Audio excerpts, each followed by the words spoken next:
Good to know. Thank you. What's your name? Melissa. Susie. Nice to meet you.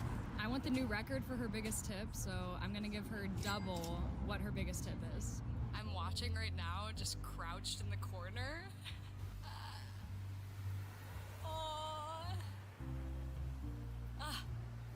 I love seeing other people smile so big. I am really loving whatever warm, fuzzy feeling is inside me right now just for giving back. So I want to extend this to all of you at home. Just stick around to the end to figure out what it is. It's getting colder here in LA, and although I am very fortunate to have a roof over my head every night, not everyone does. It gets cold in LA. Today, I want to make something I like to call a cuddle bundle for some of the homeless people in the Los Angeles area.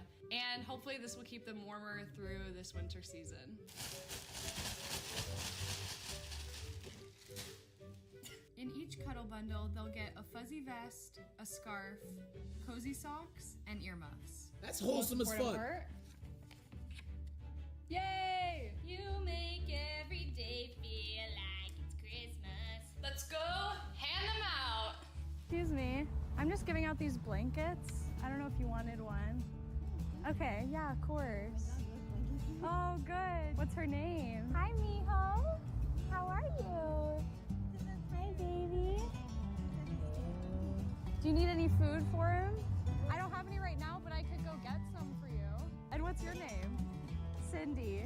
Susie. Okay, I will go get you some more dog food. I'll come right back. Mio What needs up, some what dog up? food Welcome to the because, stream. this is not gonna cut it. So I'm going to the grocery store right now to get him some more dog food, and of course we can't forget about Cindy. I'm going to get Cindy some food as well. And I figured I'd give her a little something special too. Did I'm her about to breath get in an stink? accident because I'm She ain't got filming nothing to and brush her teeth driving, with. and literally no hand is on the wheel. Okay, bye. What's wrong with gum? What's wrong with gum? She talk like, Her come breath on, stinks? agent. Do y'all know some people chew gum? That's It not was the only implied. reason to chew gum. You know It that, was right? implied. Disrespectful. Hi, Miho. Look, this is just for you. Okay. It fucks your teeth up. Just get So sugar-free gum then. Here you go. He is right on that. Is that good? Okay. I've had him since he was 4 weeks. Aww. Yeah, his How old is he now? almost 7. Oh. It's good for Cindy, your I wanted to jaw. do something else too. It's not a lot, but just to put towards whatever else. Oh. I just hope because he put us in a mission and I just hope you will. Yeah. Well, I hope that does something for you. Look. You can't eat it. Wait, is this one that says play money? No. No, it's real. I promise. It's real. Cindy and I talked for 2 hours until the God sun started to set damn. and she had to go. Miss Cindy said that she is going to give all of these away to her friends, so I'm giving her. Bro, I'm such a cynic and my brain was, damn, she hit a lick. Yo, bro, man. Fuck, bro. The internet just ruins your brain, my nigga. Jesus. her all of these little care packages, and then she's gonna distribute them. It's too often that we stick to our own little circle. She probably and knows comfort who needs it the zone, most, though. That's the and I would perfect just person to give it encourage to. all of you to Mm-hmm. go out, do something good for someone else, get to know someone new in any regard, and you'll be really happy you did. To help Cindy out just a little bit was more of a blessing to me than it probably even is to her. And I'm excited to see what tomorrow brings. As much as I love helping out strangers, it is most important to take care of the people you love. These are my always done. Oh my God, my brain is fried. Oh Lord. I Thought it felt was the an tone of ad. the video change, and I'm like, Thought it was an ad. Yeah, I started buddy. skipping. It was I'm on you.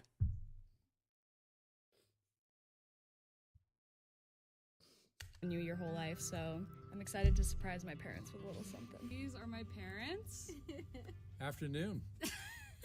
Susie, It's beautiful. Dad, Mom. This is Boomer. Hi, She everybody. looks just like her mom. You guys kind of are always giving back to everyone but yourself. Oh, that's the mortgage part. Working, providing for our family, and it means more to me than you'll ever know. You are in big need of your 25th anniversary trip that you still have not Oh. taken. Was that the guy who So I said? wanted to present to you a little check. This is it. Oh.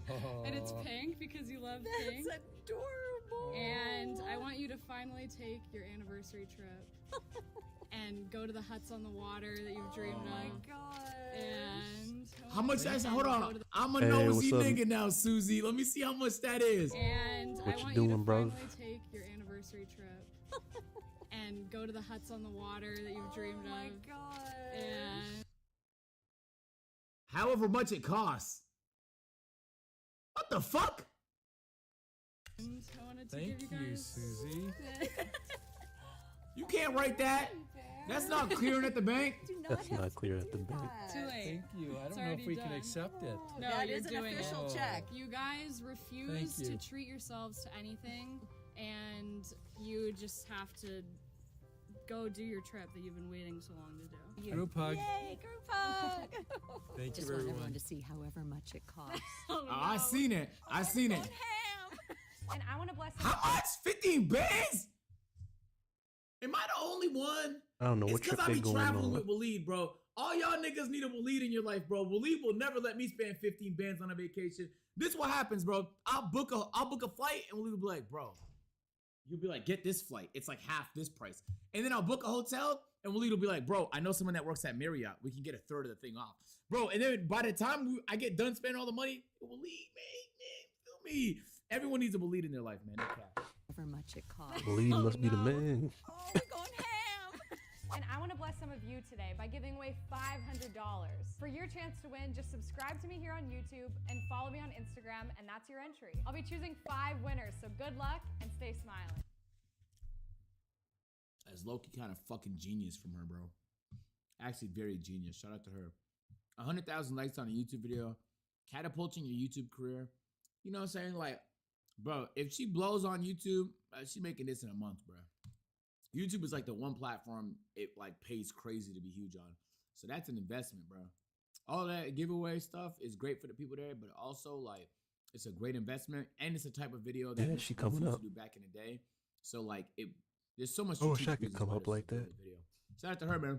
Like fantastic shit, literally, bro. Hopefully her shit flourishes, man.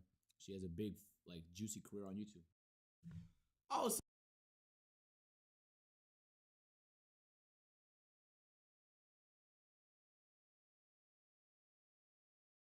They need to fix quick play penalty. I agree. Quick play penalty is the dumbest thing that I've ever heard from Blizzard ever. Quick play should not be punishable. If you leave early, you should be able to leave early, dude. Ranked, yes. Quick play, no. I don't understand. Like, why? It just makes no sense. If anything, if you want to punish people, like, and I quote, punish, just put them in low priority queue. If they leave X amount of quick play games, just put them in low priority queue. Don't like just stop them from playing the game. And okay, the reason why I would think they wouldn't do that, real talk, is player retention. Like they want you to keep playing more and more games every day. Like they want you to play the game more often. So if you have really long queues, people get off more often. You know, Project thinks it's tier 1. So not saying people won't get off after a ban, but it'll be like a slap on the wrist, and then it'll be like, don't leave anymore. But then like the next time you come back and play, you won't leave, but you'll keep playing more. You know what I mean? Like it's like a weird. It's weird, but I kind of agree. But then you get the people that are extremely toxic and like treat quick play like it's ranked.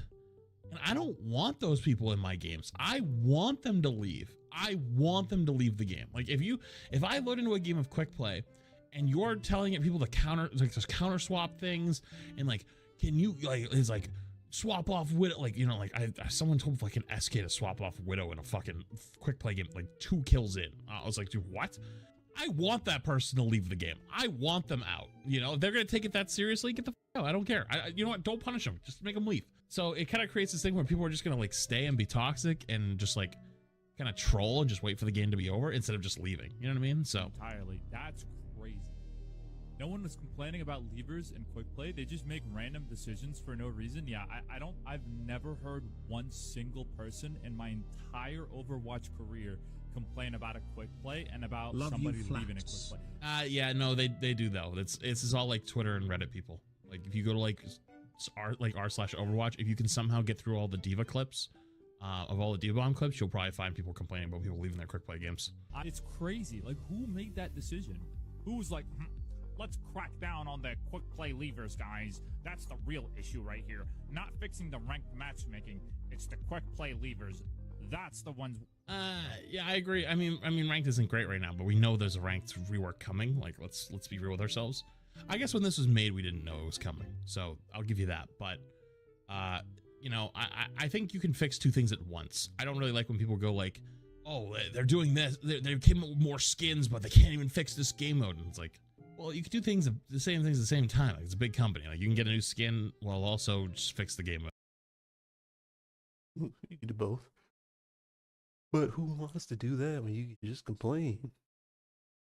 Right. Like, they should fix that game mode or whatever, like, whatever thing they're complaining about, right? But it's like false equivalency. You know what I mean? So, anyways, though, I don't totally disagree. The quick play thing is very weird, but they also have data that they shared and said that there's been like a 20% drop in people leaving quick play games. So, hey, it's working for them. So. Here are 5 things that you didn't know about Overwatch Part 4. Let's go. Although very rare, it is actually... By the way, really quick, because this is probably going to get chopped up into different videos eventually, because I know how Random and Retro do this. If you want me to do more of these in the future, this is completely dependent on you guys submitting them into my Discord from TikTok. If you tag me and stuff on TikTok, I am 99% of the time not going to see it, because I don't really look at my TikTok. So, you gotta put it in my Discord. There's a channel for it for TikToks. My mods go through it, make sure they're safe and good. And then they give them to me, and then I watch them all on stream. So if you want to see more of these, make sure you submit them. Here are 5 things that you didn't know about Overwatch Part 4. Let's go. Although very rare, it is actually possible to draw a game and push. If both teams capture the halfway checkpoint once and leave the robot whilst it's doing its checkpoint animation, the game will end in a draw as long as... You can also draw escort. The way you draw escort is capturing all 3 points and then not moving the card at all. Robot never crosses past either checkpoint again. This will never happen, but it is a fun fact at least. There's another cool objective quirk that you may have never considered on Midtown. This part of the payload moves by itself until after these doors close, which is useful, right? However, even though you don't need to stand on the payload to move it here, you do need to stand on it to prevent the timing wick from burning down in an overtime situation. Just another one of Overwatch's weird quirks, I guess. And another weird Overwatch quirk is that some maps have different opening theme songs depending on whether you're attacking or defending. And Midtown is a prime example of this. I did not know that Listen because closely. I don't use music.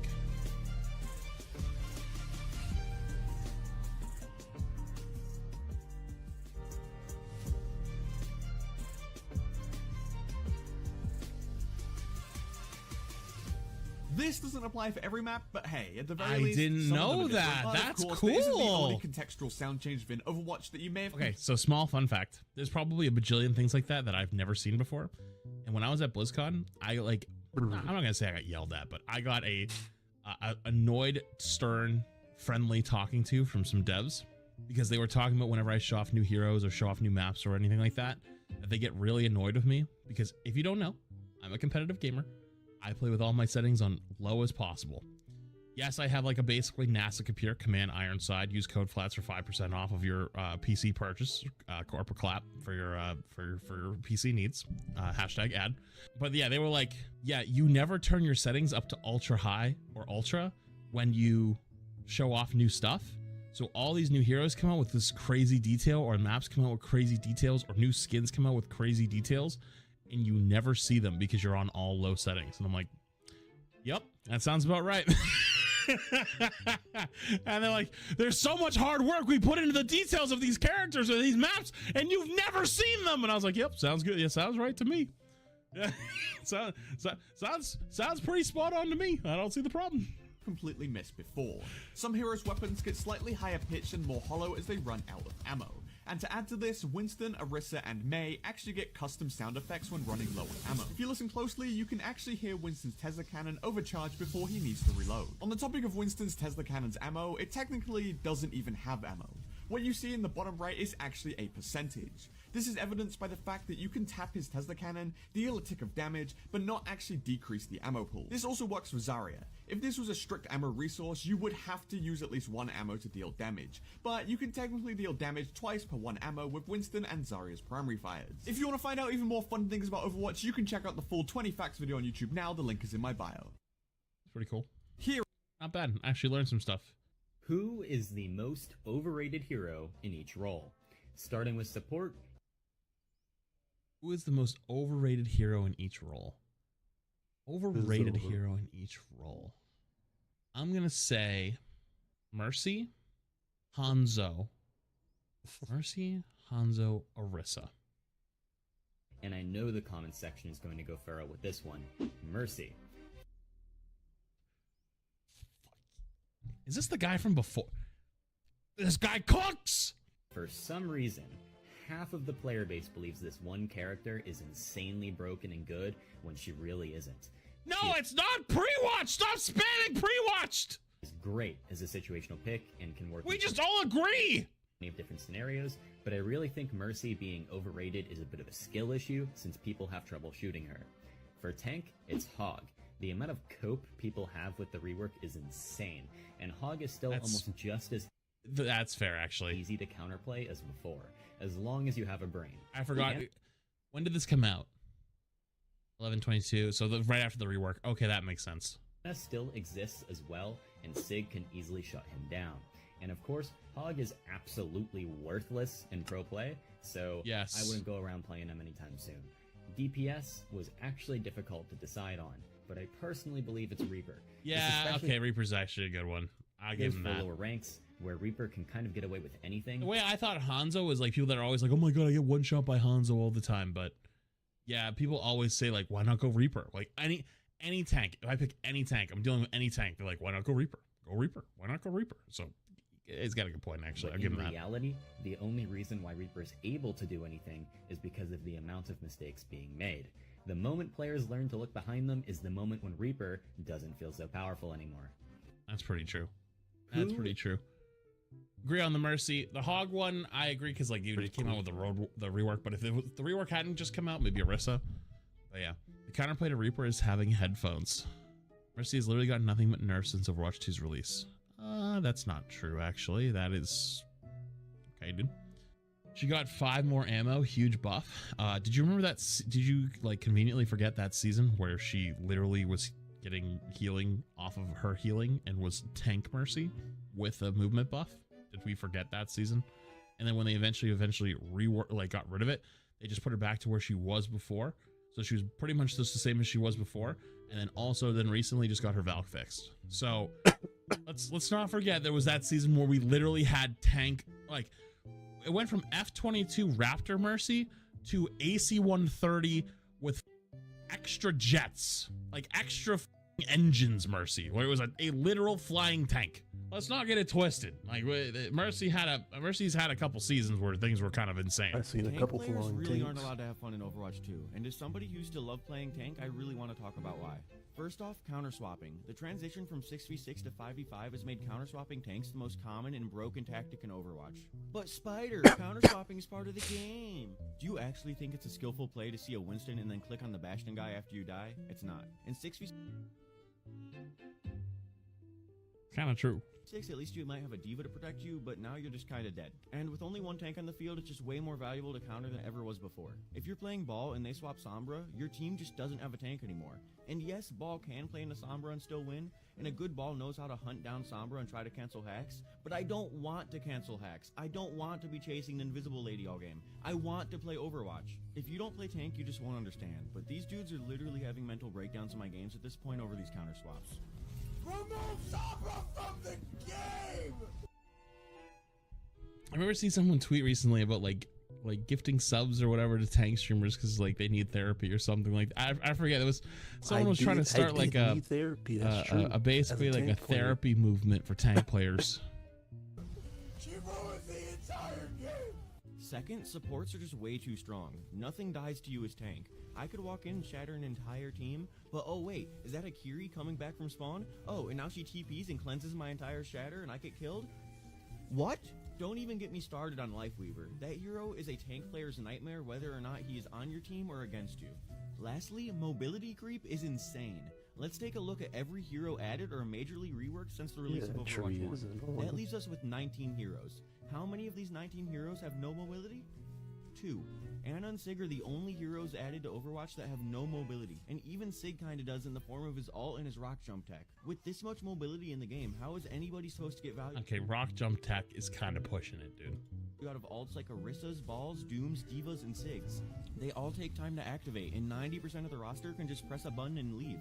So Blizzard, how are we gonna fix this? First off, we need to stop adding heroes with mobility. It's about time we get some more grounded heroes in this game to even think about. It shouldn't feel like every single game I play, everybody just escapes everything I do. Second, we need to stop adding supports that can make people immortal. I'm sick of Susan, I'm sick of Immort, and I'm sick of Grip. Third, find a way to make counter swapping against tanks less favorable. We can try something minor, like allowing tanks to keep more ult charge than other roles after swapping.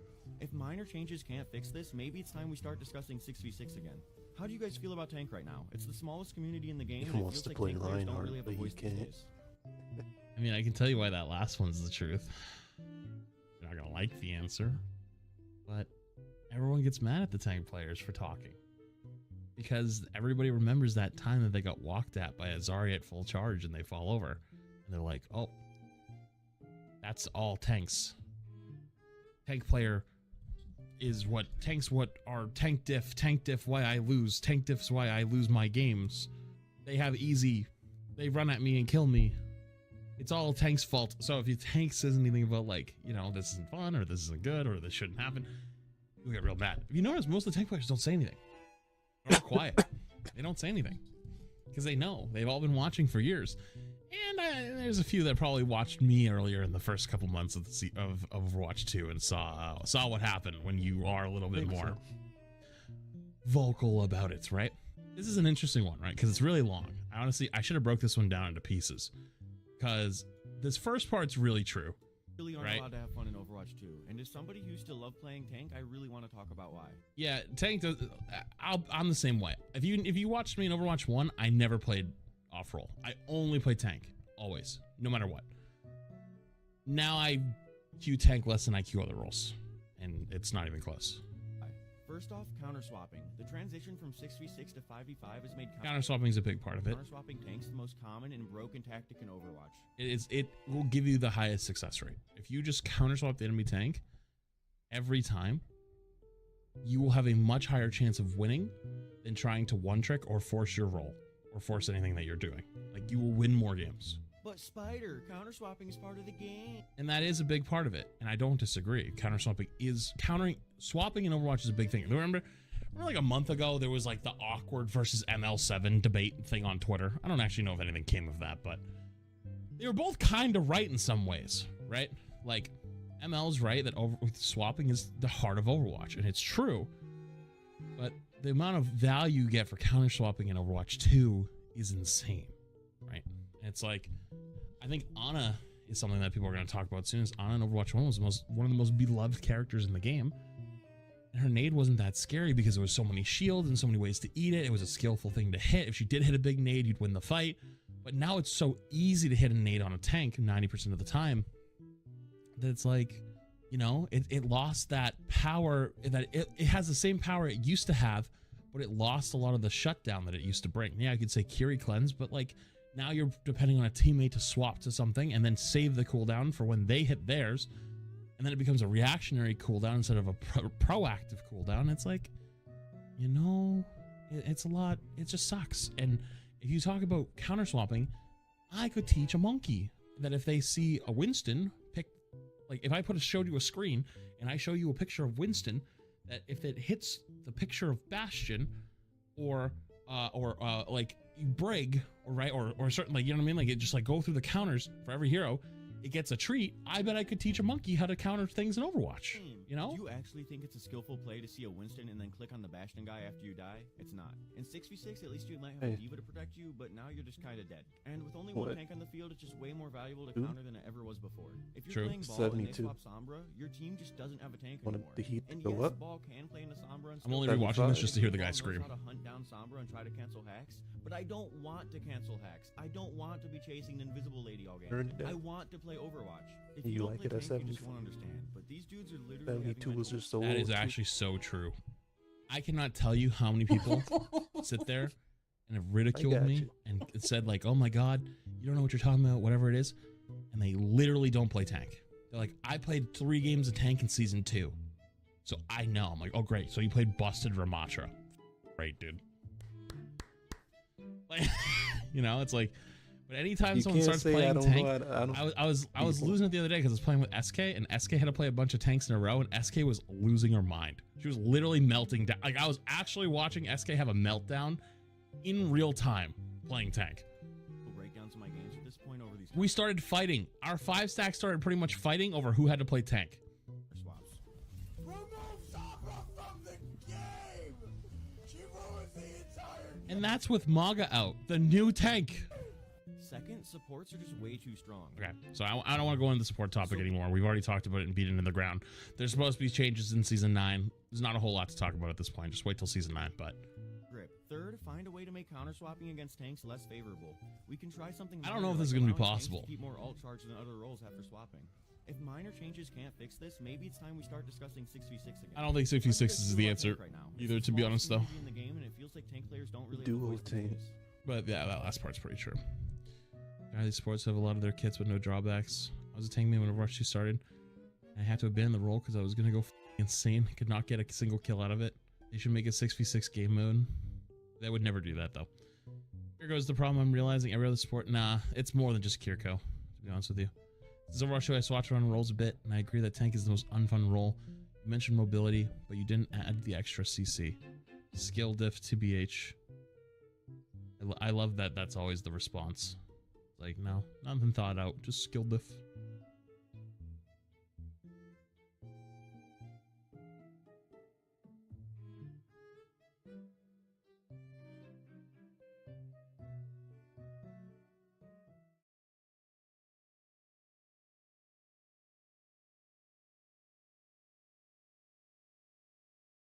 Attention gamers.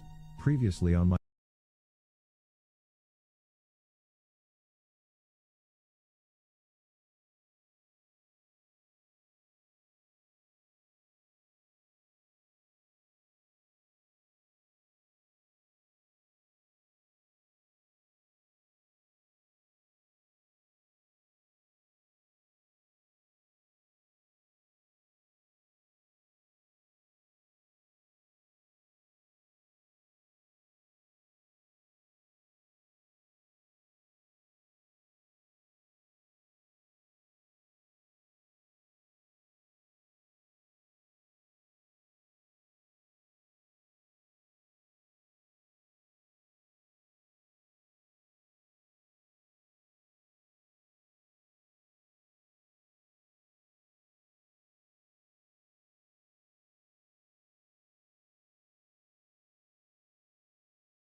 Okay, let's talk about brown dwarfs, unusual objects that are not really stars and are not really planets, and objects that, when it comes to astronomy, represent a relatively recent discovery.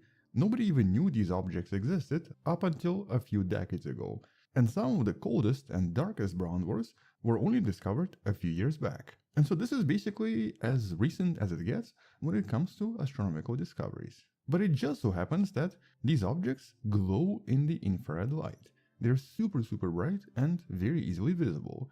And it just so happens that NASA has a kind of a super weapon when it comes to infrared frequencies. And so because of the James Webb, various astronomical teams have now started to make a tremendous amount of discoveries about these very strange objects, with the recent one so far probably being the strangest yet. And so, hello wonderful person, this is Anton. Let's discuss brown dwarfs once again, talk about recent discoveries, talk about why this is interesting, and what the scientists are trying to learn from all of this as well. But I guess first, super quick definition. So what are they in a nutshell? Well, according to Wikipedia, brown dwarfs are substellar objects that have more mass than the biggest gas giant, but less than the least massive main sequence star. Or basically, just to help you visualize, that's the brown dwarf. That's the least massive star. That's the largest gas giant. Okay, cool. I guess that's kind of clear, but it doesn't really tell us anything about their properties. It just sort of tells us more about their mass. And that's really where the mystery is. We don't have these objects in the solar system, so we have no idea what they are, or how they are, or really anything about them. As a matter of fact, most of them are so difficult to see that they basically resembled tiny dots in a lot of different earlier pictures from famous observatories. But we still have some definitions and some understanding in regards to what these objects possibly are. First of all, according to the original definition, they have to have a mass of at least 13 Jupiters, and at that point, they actually start fusing one of the isotopes of hydrogen, deuterium. And this deuterium fusion then basically makes them much hotter than a typical gas giant. And the more mass they get, the more active or the hotter they get. But then at the mass of about 50 to maybe 60 Jupiter masses, they acquire another skill. They also start burning lithium, which basically gives them some other properties we still don't understand. And so in other words, they kind of start acting like stars to some extent, just not very active stars. And once they get to about 80 to 85 masses, that's when they are supposed to cross into the star territory. They're supposed to start burning hydrogen. Although intriguingly, in the last few years, scientists have actually seen quite a lot of brown dwarfs that technically break a lot of these rules. They've seen brown dwarfs heavier than 80 Jupiters, or even 85 Jupiters, but they've also seen brown dwarfs much lighter than 13 masses of Jupiter. So mass by itself doesn't really define that much, with a newer definition that's slightly more accepted being basically how they're created. Unlike planets that form from planetary disks and from the idea of a kind of a coalescence of particles into larger and larger objects, it looks like brown dwarfs form similar to stars. They just kind of collapse into an object right away. Or in other words, they form as a result of a overdensity in some of the molecular clouds. Or at least that's what the scientists assume right now. Honestly, at this point, it's still a mystery. There is no clear definition, clear explanation. We just know that some objects seem to have more properties resembling other brown dwarfs, but some other objects seem to be kind of similar to planets. What's going on here? That's of course one of the bigger mysteries. But at least for now, based on observations from some of the brown dwarfs, they possibly look something like this, actually sort of similar to Jupiter.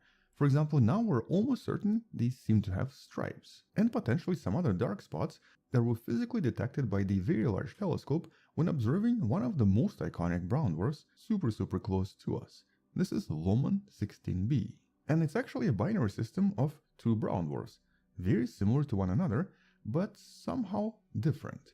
They do seem to have slightly different properties on their surface, and at the moment it's still unclear exactly what those differences are. But these are still really exciting systems, mostly because they're super close to us. Here it's actually located only 6.5 light years away from us, making this one of the closest objects to the solar system, just a little bit farther away than Proxima Centauri. And I'm actually really hoping that in the next few months, possibly in the next few years, we'll finally get some images from the James Webb of these incredible objects. These will be some of the most exciting images of any brown dwarf produced so far. But we've discussed Lomon 16 in some of the previous videos you can find in the description, and so this is not new stuff. New stuff is coming from another study by Kevin Lomon, the same guy who found these things, but also from this very beautiful star cluster known as IC 348, located 1,000 light years away from us, that's known for having a lot of unusual objects, including very small brown dwarfs. Much smaller and much more timid than anything else we've seen so far. And so for the past few months, Lomon and his team were basically trying to find more objects in here, specifically focusing on brown dwarfs, and using an instrument extremely good at detecting all of this. And it just so happens that they found at least 3 new members that seem to be very strange compared to previous brown dwarfs. First of all 3 were kind of hot. 1100 to 1800 Kelvin. That's basically a temperature of a typical brown dwarf, but not a temperature of a typical star or a typical planet. Definitely brown dwarfs, because it's impossible to explain this hot temperature otherwise, I think. I mean, maybe there was a collision, but that's super rare, and for all 3 of them to have this, that is practically impossible. So let's assume they are brown dwarfs, hidden somewhere in this extremely beautiful cloud. Okay, just kidding, they're right here. 1, 2, and 3. And here's what the images look like if seen by the James Webb Space Telescope. So you're not going to be able to see this with a typical telescope, but they seem to be super bright in the infrared. But intriguingly, their mass has been determined to be less than 8 masses of Jupiter. That's almost half of what we expect from a typical brown dwarf. And the smallest one seems to be only 3 masses of Jupiter. That's never been seen before anywhere. And so that by itself currently makes absolutely no sense. These are the smallest brown dwarfs we've ever seen anywhere, and nobody knows how they formed. Although obviously there is maybe one explanation. Maybe these are planets, and the initial assumption is just incorrect. Maybe these are just very large Jupiter-like planets, and they're hot for some unknown reasons. Well, that's possible, but here's what the scientists discovered. If these are planets, they must have escaped from somewhere, basically from another star system. but all of the stars in the system seem to have relatively small mass. In other words, none of these stars should be capable of forming these massive objects. They just don't have enough mass in their planetary disk. Moreover, this whole cluster is also relatively young. There's just not enough time to form planets at all. And in this case, not just form them, but then also kick them out. And so planets, these are probably not. Based on the temperature, based on the mass, and the age estimates of other stars and a lot of other objects in the system, it seems to suggest these are really brown dwarfs with surprisingly small mass. Which then also, I guess, raises the next question. So their temperature has to come from burning off, I guess, deuterium. But how is it that they're able to burn deuterium at such a low mass? It means that there's maybe some mechanism we don't understand which allows certain objects to start fusion of certain atoms without really having necessary masses. Now maybe it's because they either spin too fast or too slow, maybe it's some kind of a very powerful magnetic field, maybe it's just the fact that they're still young and have a lot of deuterium inside, or maybe we have no idea. Hopefully, future observations with the James Webb will provide certain answers. Right now, there are none. There's actually even an additional mystery. This thing is so powerful that it can even see certain atoms or certain molecules we could never see before, and in this case it found something that seems to be strange. The analysis uncovered some very unusual hydrocarbon in 2 of these brown dwarfs, and currently it's unknown what chemical this is. It just seems to be some kind of a strange organic molecule. But interestingly, it's not the first time we've seen this. Whatever this is, it's also been seen around Saturn, its moon Titan, and in a few other locations in outer space. We don't really know what it is, but it's definitely a hydrocarbon, and it seems to be unique to certain types of objects. There's really nothing else to say about this right now because, at the moment, as you can see, just question marks. But one of the reasons I wanted to bring this up is because this is how absolutely ridiculous modern telescopes have become. Like I mentioned about a decade ago, we could barely even see these objects with some of these colder brown dwarfs being invisible to us with nobody even realizing they exist. But now we can not just see them, we can physically analyze their atmospheres. And so in a separate study that came out very recently, another team was analyzing a different brown dwarf, WISE J1828, approximately 32 light years away from us, in the process discovering water, methane, ammonia, and more ammonia. Or to be more specific, different isotopes of ammonia, even calculating different ratios of those isotopes at the end. And that's super cool. We don't just see molecules in the atmospheres now, we can even identify specific isotopes and then use this for a lot of different techniques, like for example, dating or figuring out the age of these objects, or figure out their formation history. And in this case, these isotopes of ammonia provide us with a bit of that. Here, a very low content of one of the isotopes almost definitively implies that this object was formed very similar to a star, a gravitational collapse, and not like a typical planet, inside the cloud containing certain types of molecules. And so here, by looking at the ratios, it even becomes possible to determine what part of the cloud this object was formed in, or if this is a planet, how far away from the star it was formed as well. So I guess a kind of a geolocation system. And that's on top of the fact that this brown dwarf is super hard to see. It's only 100 degrees Celsius in temperature, so it's barely even visible. This is what's known as a white-type brown dwarf, which in optical light would resemble something like this.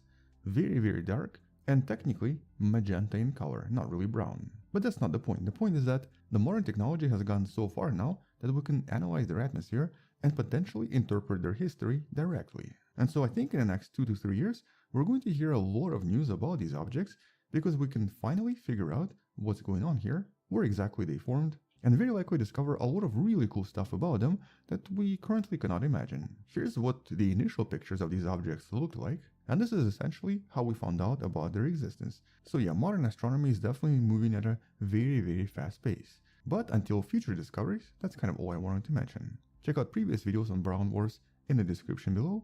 Thank you for watching, subscribe, share this with someone who loves learning about space and sciences, come back tomorrow to learn something else, support this channel on Patreon by joining channel membership or by buying the Wonderful Person t-shirt you can find in the description. Stay wonderful, I'll see you tomorrow, and as always, bye bye.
brother. Let's see how good this one is. I'm gonna sit down because I don't really. The real death battle.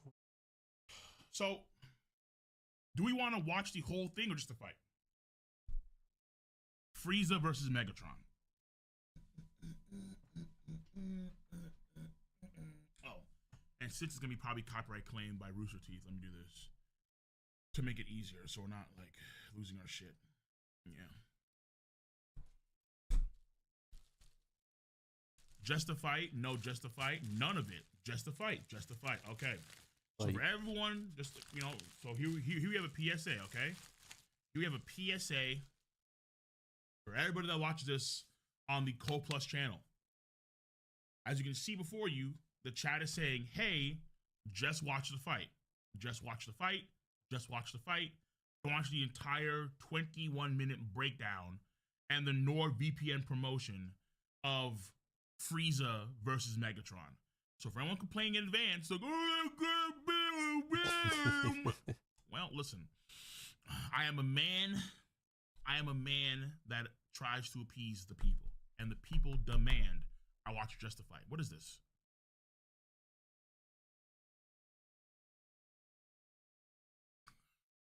Oh, my cameo thing? Yeah. I add Clean Freezer. Fuck it.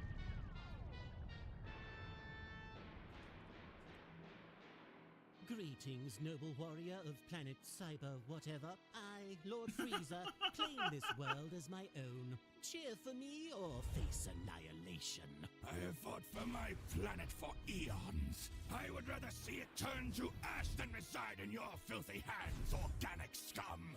Organic scum? I love it when they monologue back. Woo!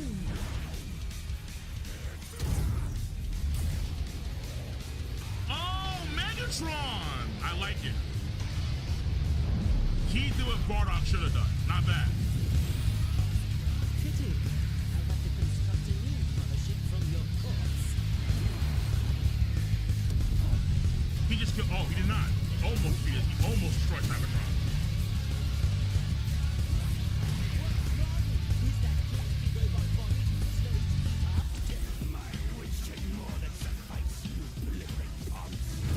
Oh, he keeps him in an electromagnetic field? That's kind of cool. That's kind of dope, actually. I like that. Somebody got bored and said, Megatron versus Black. He makes a wrecking ball and deflects the finger beam. I kind of dig that. I like that. Frieza dodging, moving. Megatron too confident. Megatron going a little bit apeshit. Bro, I really do like Megatron's wrecking ball thing. I think that's actually cool as hell.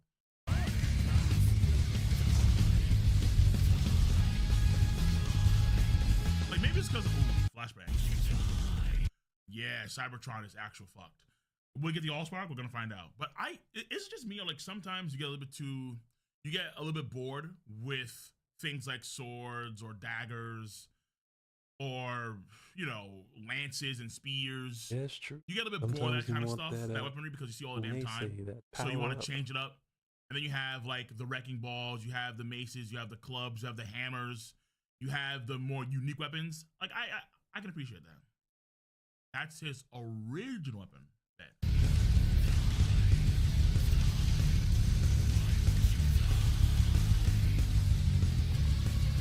Cybertron's still not blown up. This. Hey!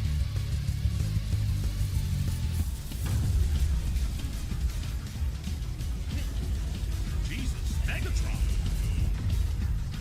Jesus, Megatron. Don't go.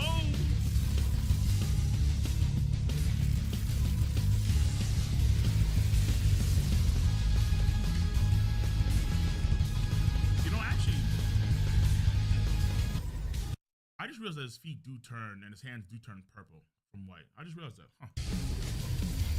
You didn't know that?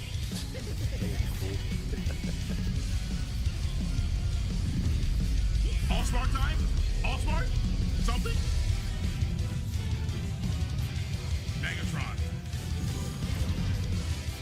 What What am I gonna do now? He's confident! Oh, Frieza, you could be in trouble. Megatron is confident against this gigantic. He telekinetically moves the entire planet and is gonna squish him between that giant energy spear and the planet. If Megatron can live through that, he's actually a stud.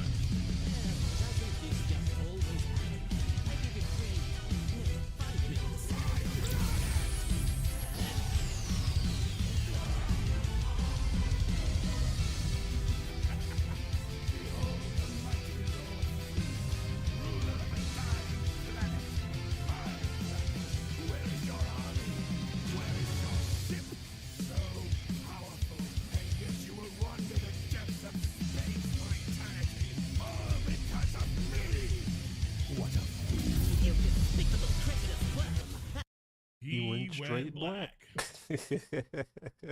He went straight black. I don't know what this Megatron form is.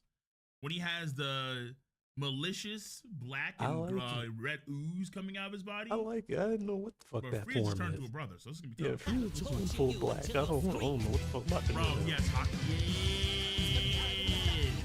he pulled the conqueror, he pulled the top. The conqueror's hockey.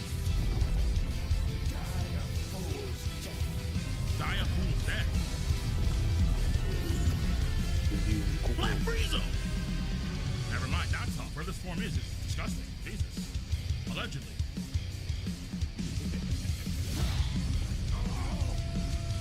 You will die by my hand.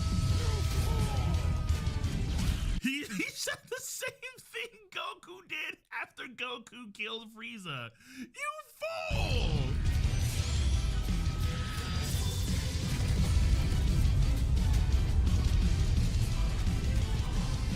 Well, shout out to Crow.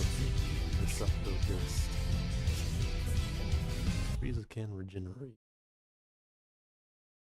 It looks like we have some robotic monkeys to slay.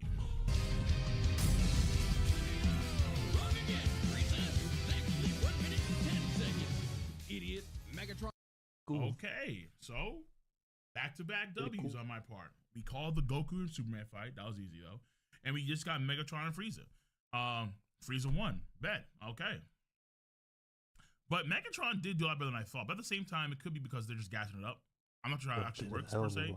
And I could sit through watch all that, but I'm not going to.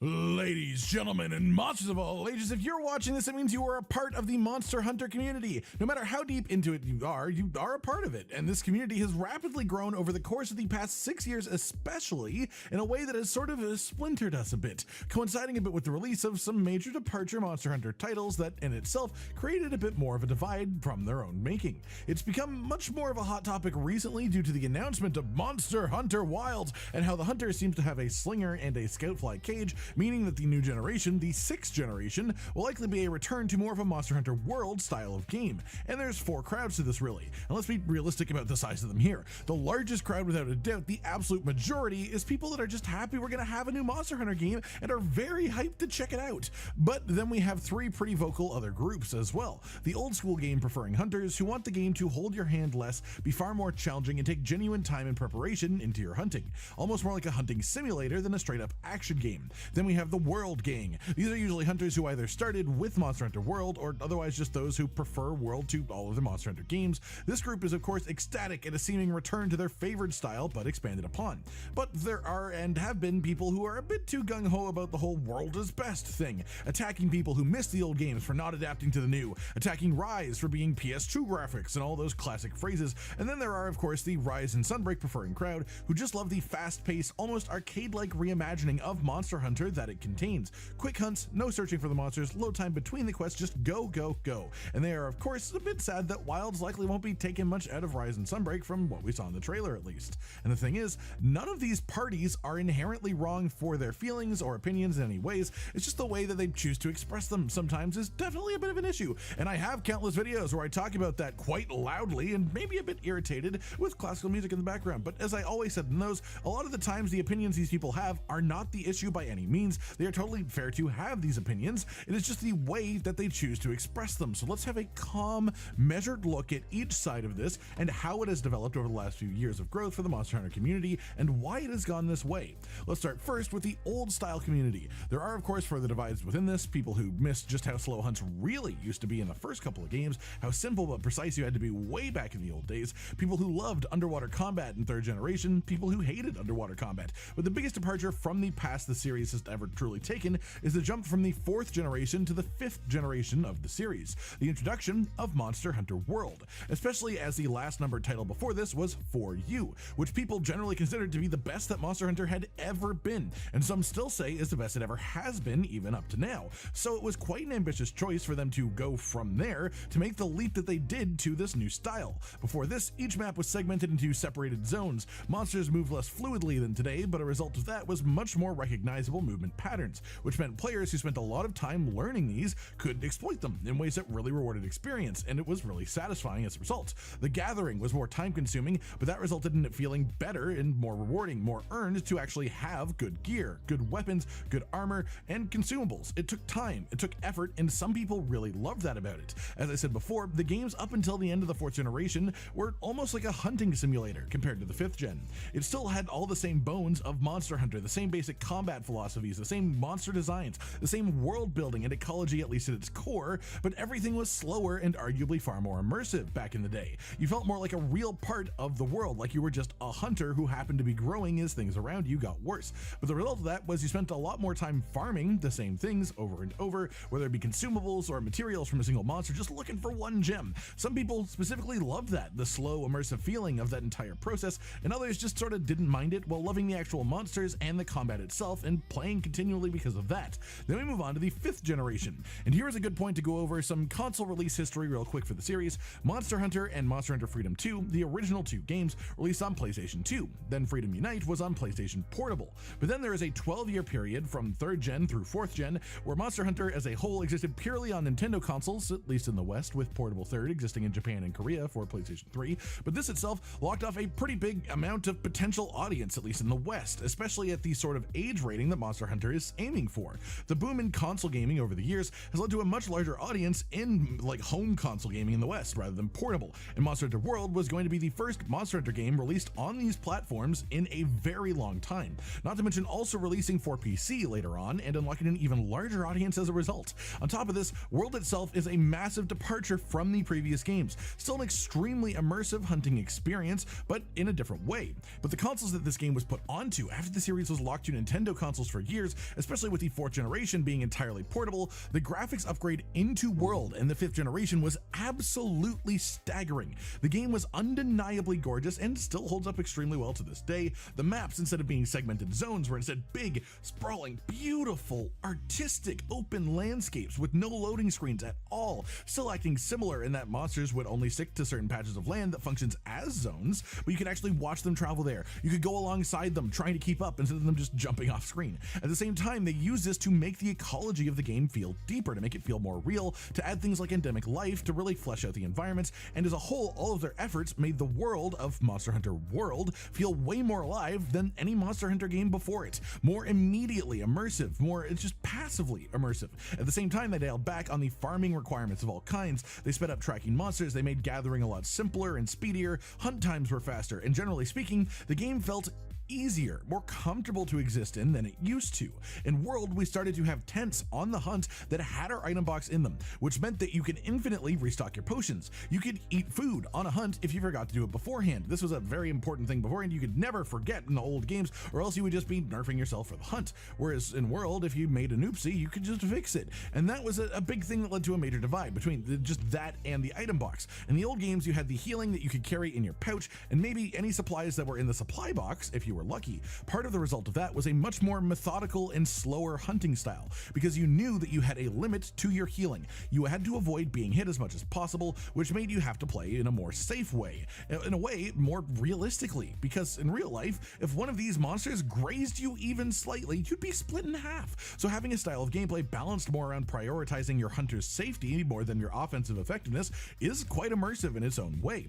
But then World gave us in-hunt item boxes, which meant that you could essentially have infinite potions if you played your cards right. And soon, through World's lifecycle, it became apparent that due to this, the only things they could really do to threaten us as hunters were to create attack combos that were near impossible to get out of once you were hit by one part of it, or one-shot attacks so that healing doesn't really matter. Or the third option, you create a map situation where you cannot fast travel and you just turn off the use of Farcasters so that you can only restock when you die. It basically, just as a whole, it redefined the pace of hunting, because hunters were incentivized through this to play offensively ballsy and then just retreat to the tent and restock if they mess up. It wasn't a big deal, which changed how the developers had to think about balancing the game moving forward as well and designing new monster fights in that game. It was still fun, for sure. It was still Monster Hunter. Even to the people that had played previous ones and weren't a fan of it, they still accepted that it is Monster Hunter, but the pacing and the concepts behind it were inherently very different. A lot of veterans of the series fell in love with it anyways. It was still the thing that they loved, and where it had changed dramatically in some ways they sometimes weren't a big fan of, there were also sweeping advancements like the living feeling of the world just made existing in the game feel enjoyable no matter what. At the same time, World being what it was, the first Monster Hunter on Sony and Microsoft consoles in over a decade in the West, looking as graphically good as it does as well, and the immersive nature being clear even in the trailers, it instantly made it catch a lot of traction with new players. Combine that with the game itself acting sort of like a soft reboot for the series in a way, it also was far more new player friendly than any title in the past, giving more comprehensive tutorials in a more engaging way than just purely text on your screen, offering a training room for you to practice properly within, and even putting actual damage numbers on your screen so you had some sort of measure of whether you were getting stronger or not by making different changes. This in itself is something a lot of people don't like. I'm very medium on it. I would love a Monster Hunter game where you only saw numbers in the training room so you could actually judge the effectiveness of your set, but not actually have to think about them on the hunt. But as long as they are in the game, I will use them because the game is balanced around the information that they give you, as simple as that. This crowd of new players was falling in love with Monster Hunter at a record pace, and they were falling in love with the Monster Hunter that they knew. This was their only entry at this point. It was Monster Hunter World, and they simply didn't know much about the series outside of that. And the veterans who did enjoy World just sort of laughed that off. They didn't really care. They joined in the fun with these new hunters, they picked up some new friends to hunt with, and they had a great time. They really enjoyed it. The people that were salty, saying that they would never play World because it was too different from what they loved, however, seemed to have made it their mission to insult World and World players as much as possible, at least, again, the people that were vocal on the internet. With the term Fifth Fleeter being used as a diss sometimes, and I think that in itself is hilarious. The other thing that aggravated this group was simple: World was insanely popular, and that meant that there was pretty much no chance that Capcom would ever go back to the old ways in a meaningful manner, especially with the way that these games are designed. They never really are meant to take a step back anyways. Every Monster Hunter game has been an evolution of the previous one, adding in tons of new mechanics around the same core hunting concepts, keeping some things that they liked for the next generation, but then discarding everything that they didn't want to actually stay to be left in their one game entry. This has always been the way of the series, but the rousing response to World meant that a lot of the new core things that changed in that game would likely just become the standard from that point forward. So there was a vocal minority that basically just harassed the newer players, insulted World at every point possible for being babies, the game's too easy, it's too fast, all that jazz. And then we got Rise, and this was an interesting moment because Rise was once again a Nintendo exclusive on release, eventually being ported to PC and late in Sunbreak to Xbox and PlayStation as well, but to begin with it was Nintendo only, and that instantly created another massive divide in the community. After the success of World and Iceborne, the actual majority of the fan base had started with those games, which were on Xbox and PlayStation before anything else, and so they felt ensured that of course the next big game would also be on their console, until it wasn't. Of course there was a big group still that also just happened to have a Switch too and thought it'd be fun to play, so they didn't care, they were happy. Again, that same group of people that just loves Monster Hunter and wants to enjoy the experience no matter what. But this created a new say, which is the World and Iceborne is the best in the series, possibly because I can't actually play Rise as not on a console I own. And well, you know, they started instantly insulting Rise for its quote-unquote PlayStation 2 graphics, insulting how cartoony it is, how unrealistic, insulting how silly the dog is, the wire bugs are ridiculous, all that kind of stuff. And my favorite thing about this, when they started to sound exactly like the old school salty people sounded about World. Rise is worse than World because the hunts are faster, they are less immersive, the gathering is too simple, it doesn't feel realistic anymore. The equipment can be farmed way too quickly, and also the monsters are too easy to kill. There's no challenge, there's no effort to actually hunting and tracking things. It's just too simple. The exact sentiments that were shared years before about World. But even so, with Rise being the first Switch-based 5th generation game, it brought in even more new players, especially with the massive success of World. There was an audience of people who were now very aware of Monster Hunter, but could not actually play World because their only console was a Nintendo Switch, so they couldn't try it. But now they had Rise to jump into and get into the series here. Rise is the most arcade-like style of Monster Hunter there is, really, outside of literal Monster Hunter arcade games, which do exist, and the hunts in this game are faster than ever. The wire bugs increase the pace ridiculously, especially Wirefall as a mechanic in itself. There is less time between hunts, and when you load in, you instantly know the location of every monster on the map. It was designed to be the ultimate in conceptual portable Monster Hunter. Designed for the Switch, the idea behind it was to create the Monster Hunter experience, but playable in extremely short bursts. High adrenaline, that classic hunty goodness, but with low time commitment required, and it worked. It was without a doubt different than World, different than the old school games too, but it worked extremely well and was arguably another pretty large departure from even Monster Hunter World, a game that was closer to World than old style games, but still distinctly very separate and unique, and so it got its own devoted fan base simply because it was such a different Monster Hunter experience. Still Monster Hunter at its core, but just a completely different feeling to the style of play.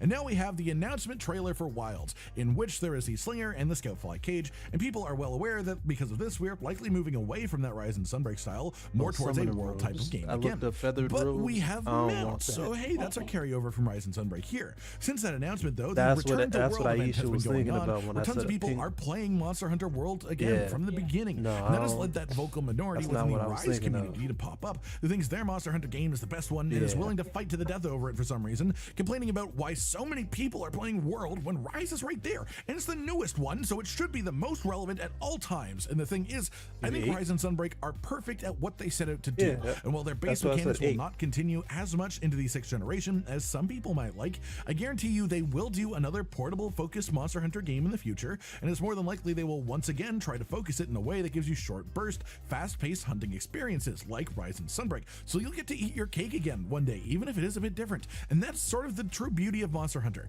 It always takes big risks, always makes big moves, and some of it sticks and moves forwards, other parts don't. And what that does is create a very unique and special experience within each generation of the series. Even the ones that are closer to each other still have pretty big differences between each other. And that's really awesome for one major reason to me. Every Monster Hunter game is somebody's favorite for some reason. It's not like a generic game series where they put out the same thing every year, so everyone's opinions are always identical. It's either this one was great, this one was bad, everyone agrees. And the reason for that is because every Monster Hunter game is a really good video game in a general context. They're all Monster Hunter at their core, and that core is such a beautiful thing to build off of that they never actually mess it up completely. But they are all different enough from each other as games that they will have the perfect elements to hook in someone who may not have been hooked in the same way by a different Monster Hunter game. And because every game is playable as a solo experience and still able to be played today, or hey, there are even still active communities for multiplayer for some of the old games too, if you actually know where to look. And that means you can always play your favorite Monster Hunter whenever you actually want to. Yes, the series will always continue to evolve, and most of us are ready and willing to ride that train, see wherever it goes. But if you don't want to ride the train, maybe instead of insulting the thing that people are excited about, just enjoy the fact that your perfect Monster Hunter already exists.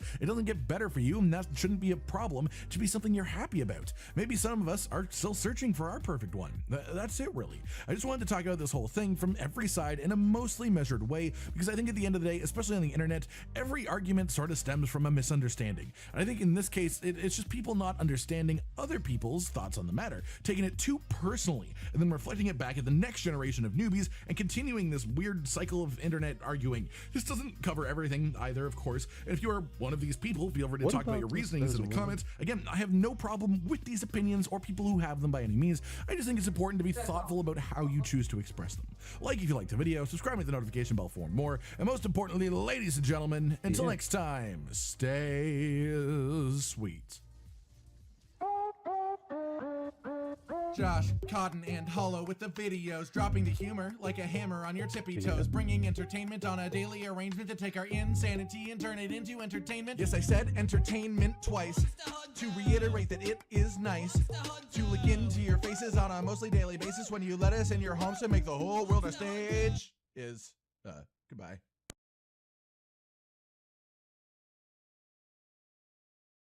That's true. Yeah, I'm not gonna lie, chat. These games are like total. Yeah. I might not be on long today. I might just peace. It's still pretty long. It covers my heart. My God. We're good.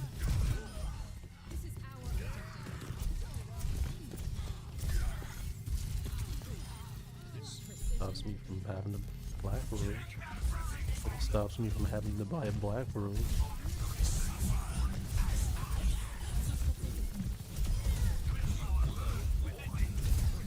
Got a black rose. Really just solo treat himself. So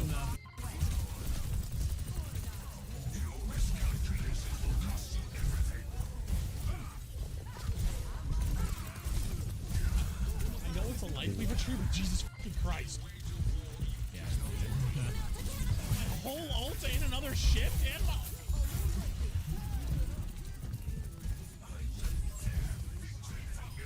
CP. Yeah. Hearing and sim. Wow, what a snowball. Wow, 5 minutes. We legitimately didn't get stopped the entire time. Wow. Holy. Dice block.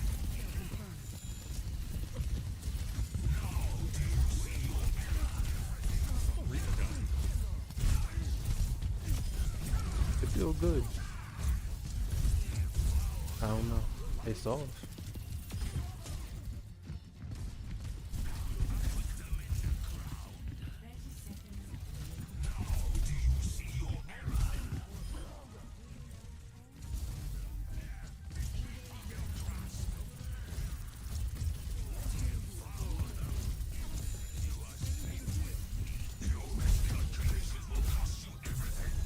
Oh, I like that. It feels different. That was certainly a game. That was a video game. That was certainly a game of all time. Oh, I finished a card 5 and 2. Wait, 5 and 2? Poggy! 5 and 2 on that card. You know what that means? Yeah, nothing changes. Woo! Yeah, woo!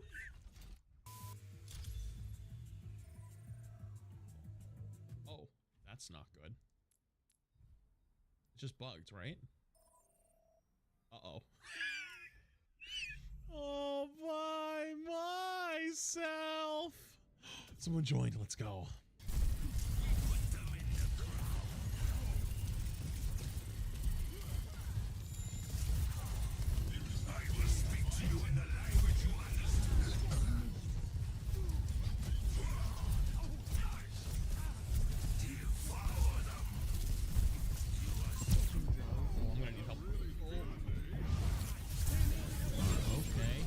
Inside the lamp. Big. Huge. Pop this shit. Oh,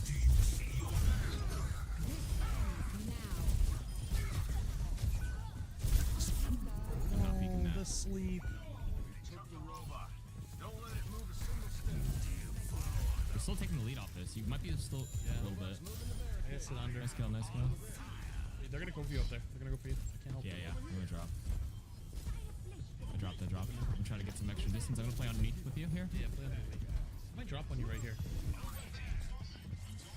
Yep, Sojourn drop right now. Ana's down here too. Ana's down below you. Oh my God, I literally She's here too. Game when she exists.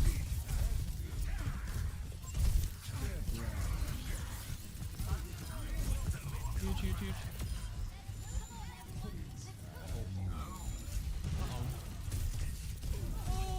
Still holding. Not anymore, fire.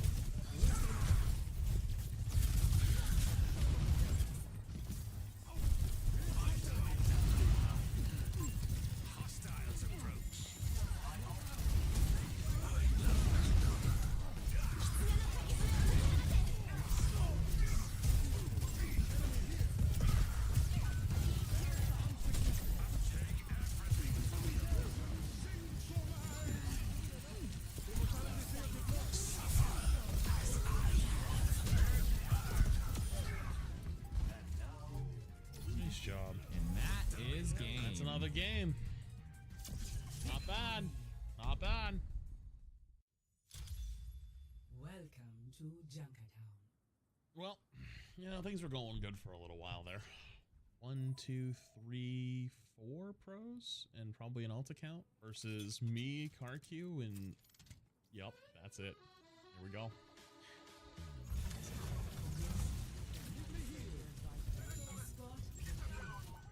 Oh, yep, that's starting about how I expected there.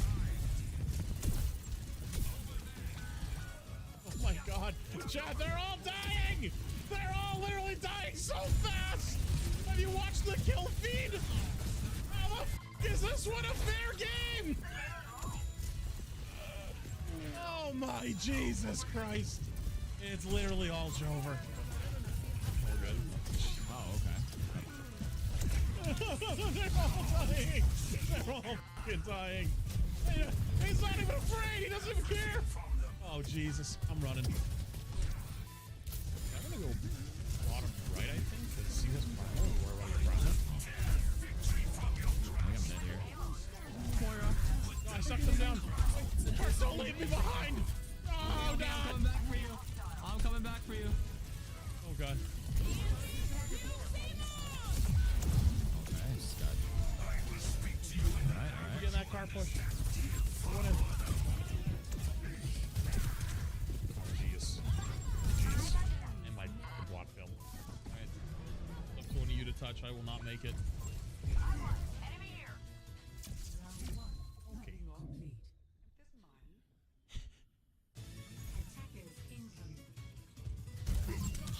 Oh, it's the same thing again.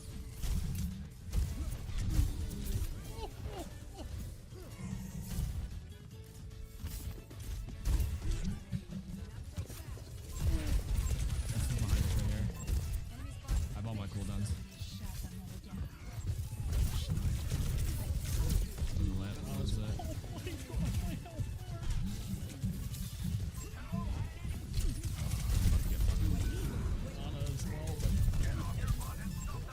Again. Goodbye.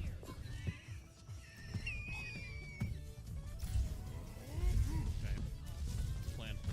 I'll jump their Widow. I'll distract her for about 6 seconds, and then I'll die, and then you kill everybody. Okay? Yeah. Commence the distraction. Okay,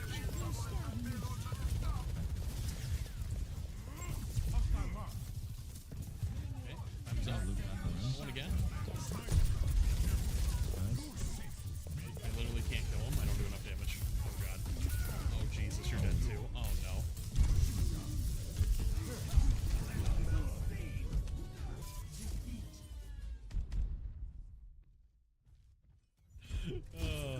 Dude, you can't even be mad. Dude, the matchmaker just said go fuck yourself on that one. That was a straight up matchmaker diff. I got farmed. How do you get a 4 pro player game versus 0? What do you mean pro players? Is there a professional Overwatch league? Oh man, dude, that's too soon. Too soon. This is a fucking nightmare. I ain't played Yu-Gi-Oh! in a long time. We got some. This is our 50-50 match. This is How's Overwatch. that? I mean, like, yeah. Sorry about those last games. What are you doing over there? Why is this game so hard? Yeah, I don't know, dude. Call her through. That's a dude. Fuck, I'm lagging. I'm out. Okay. Oh my god, people in the Oh, yeah. Oh, 2 games in a row, people talking. I'm fucking a fever dream. Okay. You're like That means the energy and passion's Go here. top. Let's go. Type, Look at that. More energy, more footwork, more footwork. Oh god. More passion. Energy. I'm going up energy. Oh Jesus Christ, my health bar. Bruh. Oh, tap the Doom, tap the Doom. Hungry. Get there. Anyway, tap back in. Coming to help you against this tracer. Just one. Nah, Doom. Just Oh, chasing dang. me. Get your weather support. Vamos up now, vamos up now. On his half. Oh, soda behind. Bruh, you. Oh, no. Go. Fast. Hooray, bro.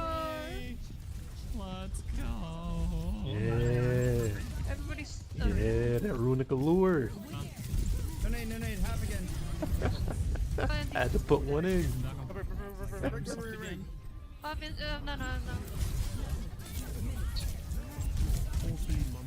Demon. I had to do something. I was like, bro, people getting on. That ruined the war. I don't want.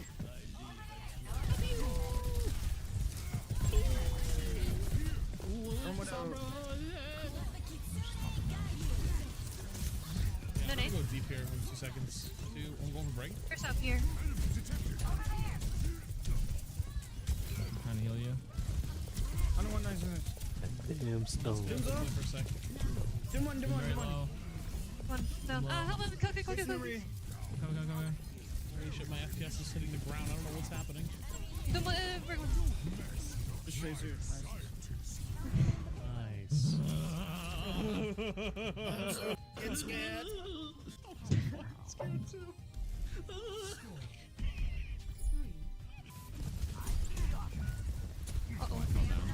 This one. Did I pick the right card? Ashes over here. This is off. Damn. This stack for Come here. real. You help me.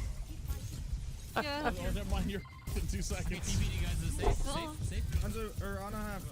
Define safe. Crash up. You guys now. Fuck. No. I'm not. I've been streaming. Something. I've been streaming. I don't have it. He's not dropping in there. He's gonna land it with full health. Remember. Oh yeah, true. You got buffed. Oh, it's a nerf, yeah. I'm gonna try to go on high ground. Top right. Ashes, top right. I wanna go up here. I miss everything. Okay. You only miss the shots you don't take, or whatever the fuck the quote is.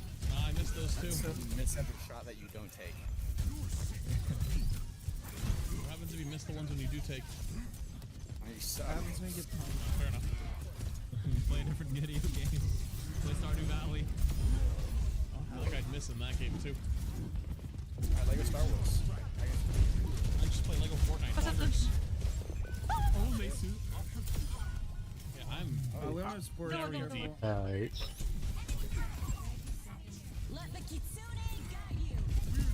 Forward one. One. My health bar. Oh, okay. Flank, left side, Zen flank. Body shot. Really crazy. Oh, okay. I got you. You can turret. Who's gonna touch? Oh, it's my turn. Oh, shit. Blast them. Nice. And they're burning, yapping away. Game with voice comms though. Actual comms did. Yeah, I needed this game. Oh my god.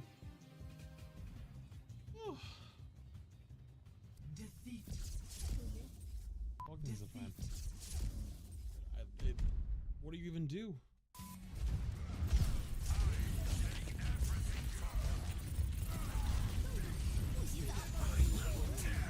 I'm dead.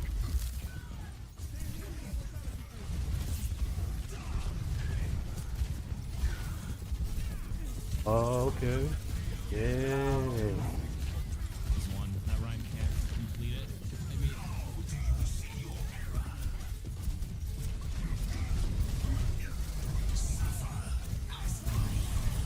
Just got clear.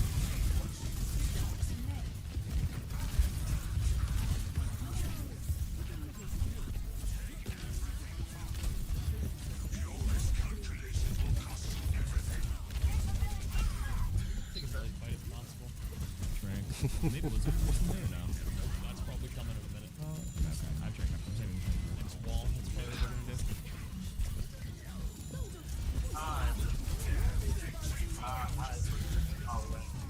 We can save 2 of us in here.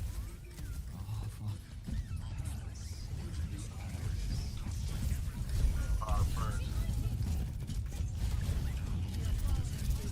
Come out left door. Just keep spinning. Get it to 0. Try to get to 0. I'm gonna come out with Nano. Survive. I'm just window escorted. Okay, get it 0. Okay. That's 0. Ah.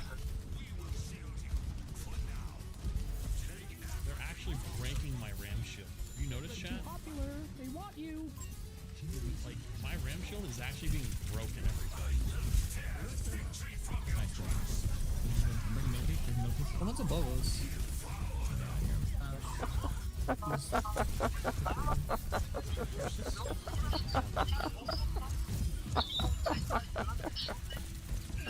I'm gonna take your gun and shoot you with it, bro. Let me walk off and give you an orb. Come back. I'll try to push it out.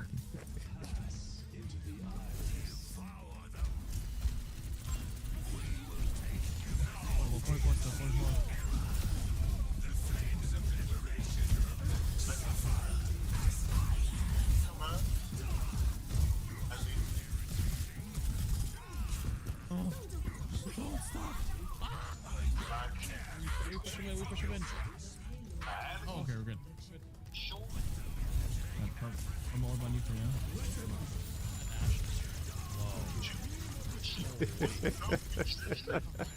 I discorded him too. I convert him.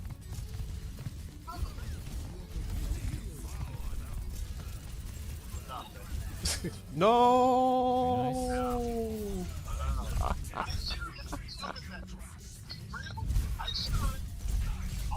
Huge.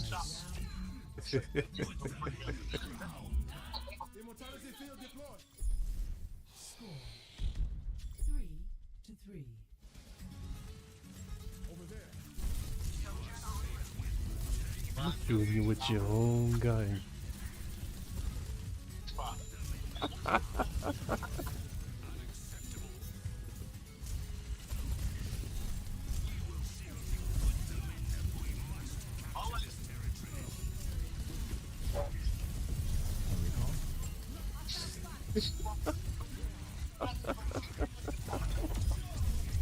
My deck came through for me.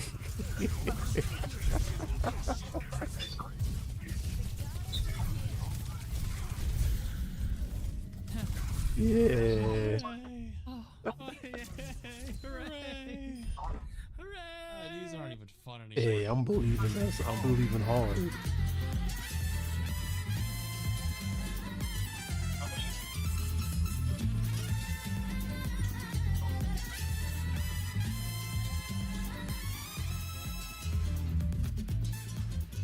Oh, no, don't do that.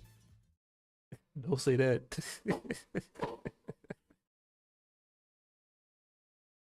The meteor? Oh, you about to do something.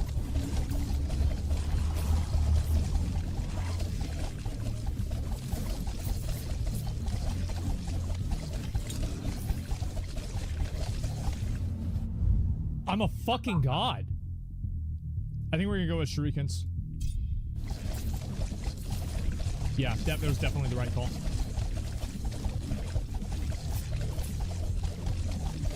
Dude. This is insane.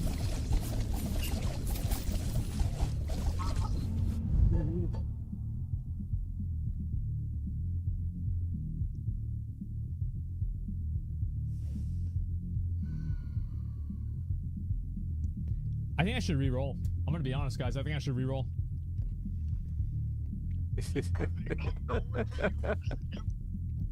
I'm gonna re-roll. 2 deals a lot of damage.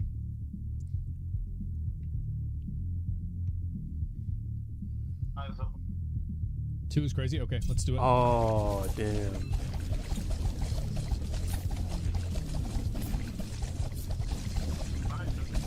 Oh my fucking god. Look at my experience bar go up.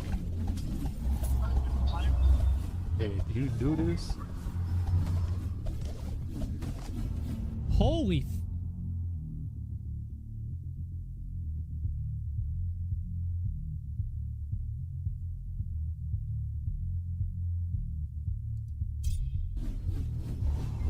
By the way, I think this is totally the wrong decision, by the way. It's like 100% the wrong decision.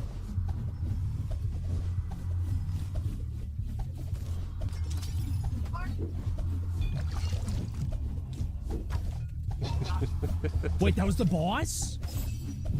Jesus. Okay.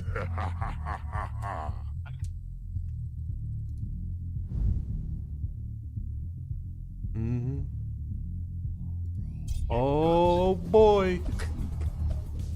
I think this is gonna make me do more damage. buddy. So I'm gonna stay here until the Yeah, boss buddy, spawns. go ahead, give me that. Yeah, go ahead, give me that.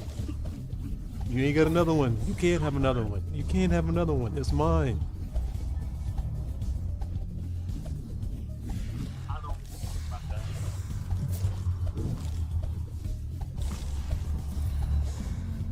Oh my fucking god.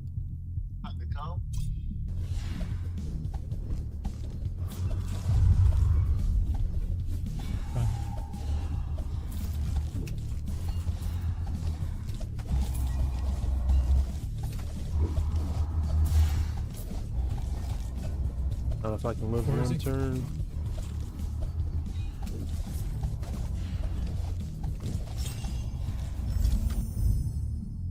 That was the boss?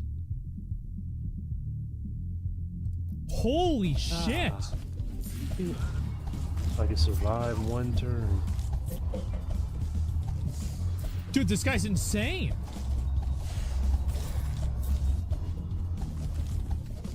I mean, What's this? Is this a witch? oh, you could banish the car. No! Get it out of my face. I couldn't summon it. I didn't want to take Bro, that chance. Dogmatica would have been on the field. Oh, what did I get, Ah, actually? You got What's it. this ring? 25% more rare skill upgrades. I hate that card. No, I don't think I really want that one. Ah, if only I could get rid of that card. I can't. Yeah. Trash belt. Well, it's just an armor belt. That's all. It just has a lot of armor.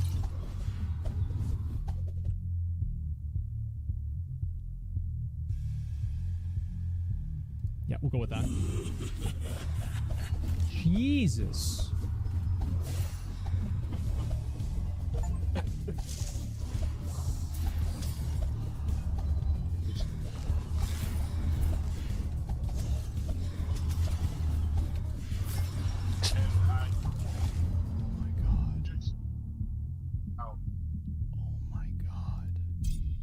My lawyer's here. Better call Saul. Bro, they can't even stay on the screen.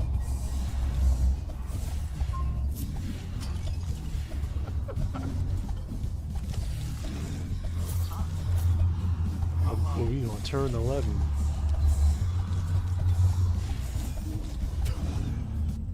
The future rests upon you.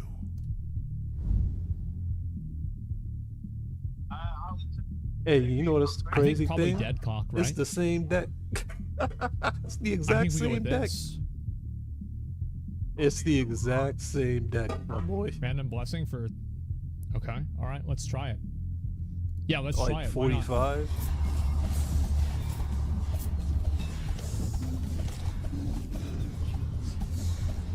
Actually, no, hold on. You done banished something. I trimmed it down a little bit, but most of these cards still the same. You just never seen them.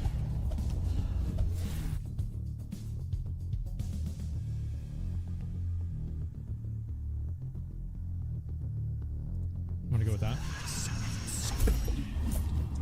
Spell duration. Yeah. That's big spins.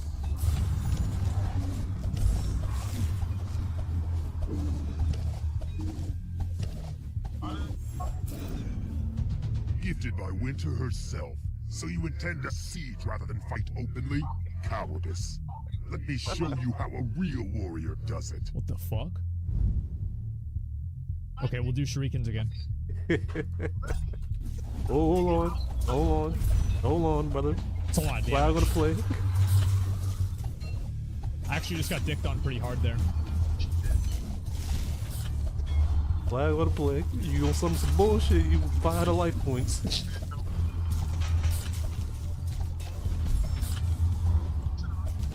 Taking a lot of damage here. This is really bad. Jesus. Oh, come on. Bro, those guys destroyed me. Holy fuck. God damn. Dude, that's so... Wait, what's this?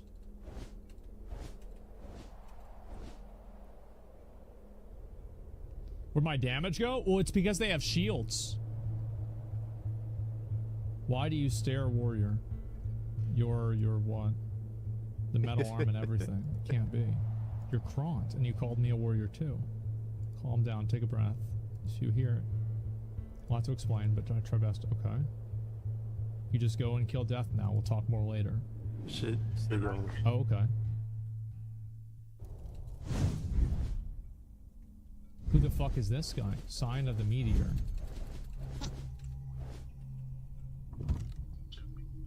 Okay, so what do I have here that I can use?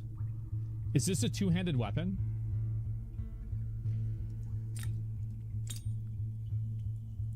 Yes? Okay, we're gonna use it. I might as well equip these now. I don't think this ring is that good. I'm gonna go ahead and go with this instead.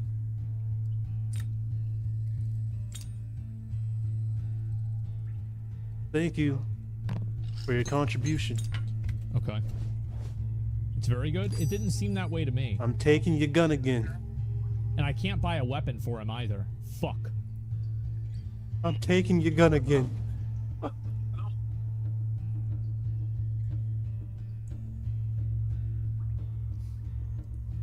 might just buy this then. Okay. Let me try this guy out. I'll see if it's any better. This guy's a summoner. Yeah, I'll see for a second. Damn. Trust the process. It's really good. Yeah, I got it. I don't know how this character works. Reed should have activated. Dude, that's so sad I died. Like, everything was going so well. And then, like, those guys just destroyed me.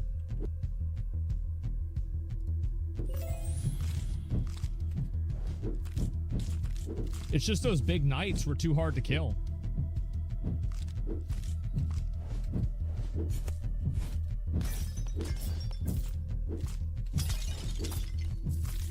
Try and find another one of those upgrade things. There's one right over there. Ooh, got him. Turn up the heat. Okay, what's this? Okay, we'll go with burning again. What's this? This has got to be something really good, dude. Attack area or spell area? I actually don't know what I should go with. I'm going to go with attack area.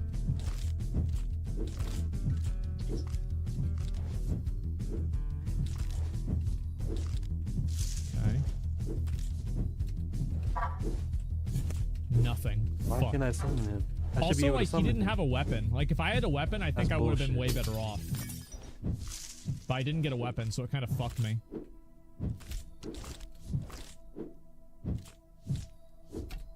I should have been able to do a play here, but I can't. Yeah, I don't know how to should've been feel able about this summon guy yet. You wish to Because know they're my on the field. purpose?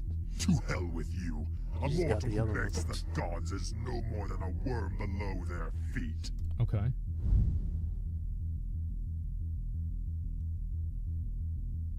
Maybe I just do chains again. I'm gonna just do chains again.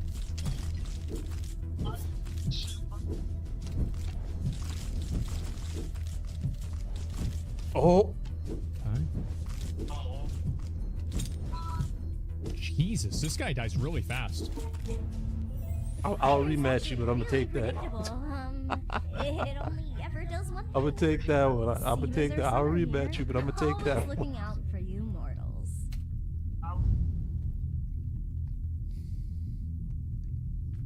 Attack faster. Easiest decision of my life.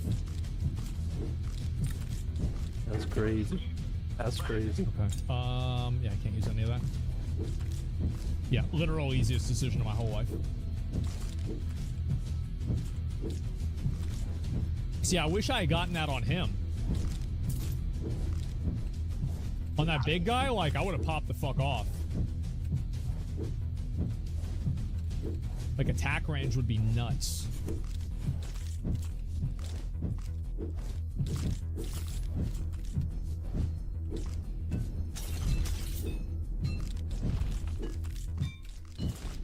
Yeah, you sure do. Doing pretty well.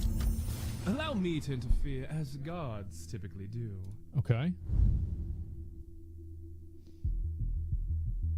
I'm gonna just do Chain Lightning. I think Chain Lightning is fucking nuts.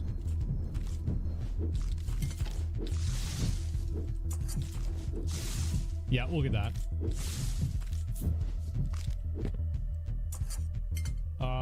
50% less. Okay, yeah, we'll obviously go with this because there's nothing else that I can have. Or sorry, it's nothing else that I have anyway. Yeah, also Chain Lightning, like anything that will kill things on command like that, I think is really, really good.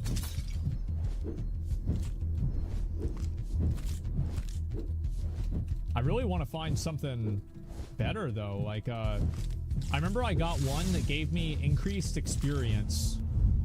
Bloodlust, Chains of War.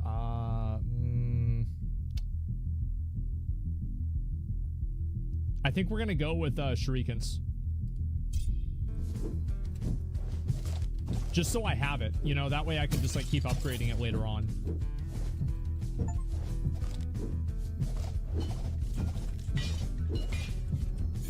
Anything good here? Of course not.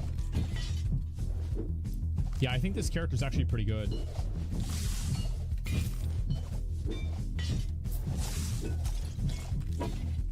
Because like the guy that could AoE was like really decent, but the problem is like I don't really know if he scales well. Whereas this one might scale better.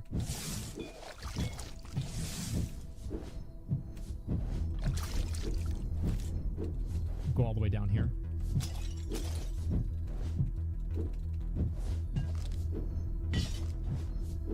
The fuck is this? Oh, I got magnet. Nice. Okay. Do Chain Lightning. It's a huge upgrade.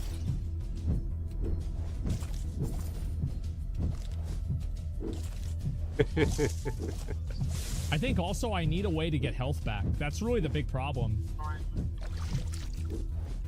Okay, fuck.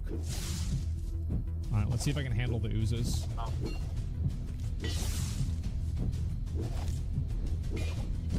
Okay.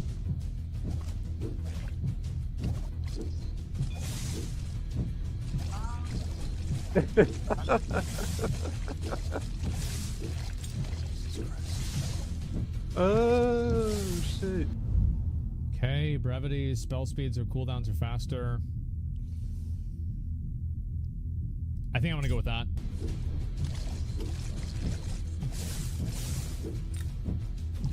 I don't know if that was the right decision or not, but it's what I went with. Jesus, bro, I'm just so much fucking damage, man. I need to get like life on kill or something.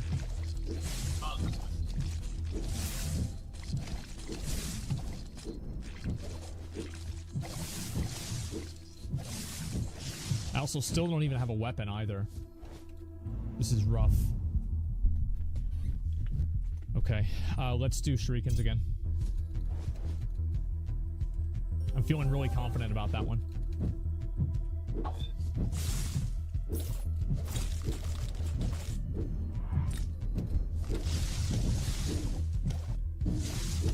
I hate that card. Okay, you just got fucked.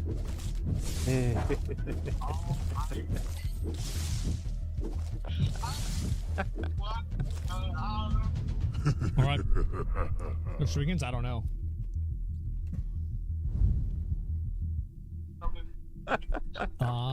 Do chains again. Oh, I think you got that card. I hate that card with a passion. That and that tombstone looking one. Okay. Don't really care about that a lot. I need to get more healing, man. Dude, I'm actually in such a bad spot right now.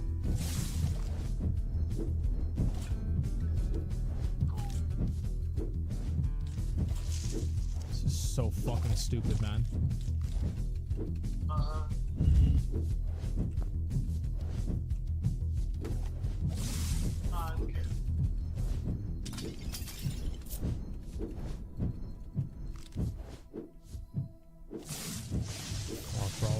I don't think I'm gonna have enough. I think the first boss is gonna kill me.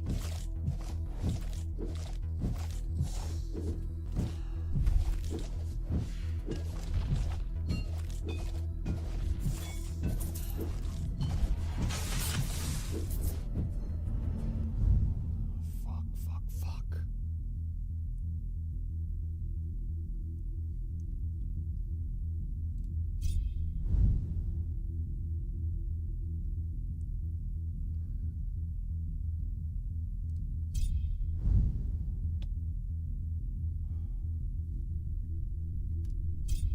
Skip meteors.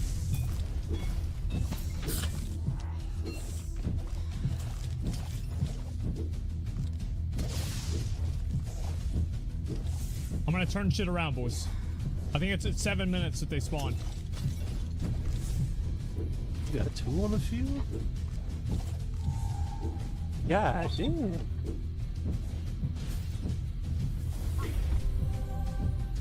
Okay, here we go. I'm fucked. I'm fucked.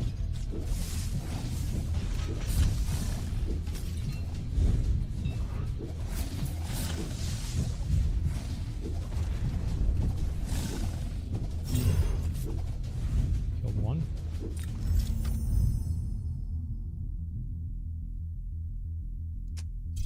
You read the card. You read the you bastard.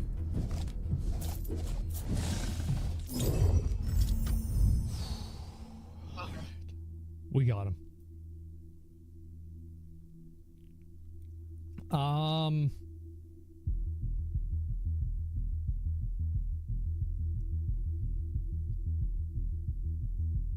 I don't think 3 helped me that much. I'm not going to use 3 again. I don't think it's good.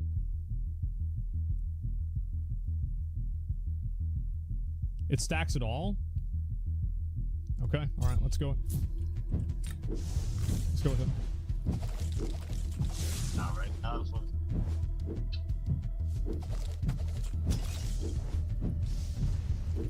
Dude, where's my health?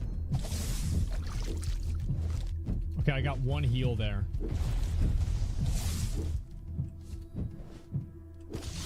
That's not what I need, man. That's not what I fucking need.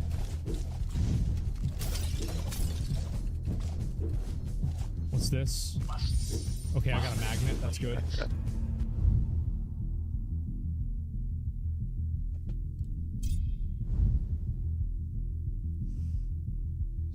Damn.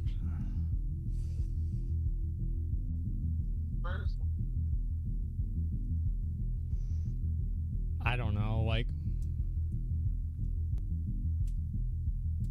Reroll? Okay. I'll have it up.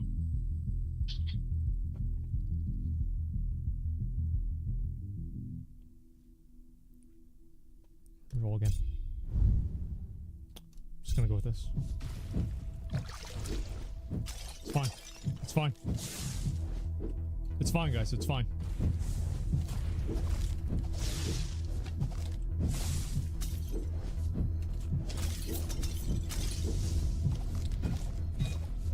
I'm not even worried. I'm gonna be doing great.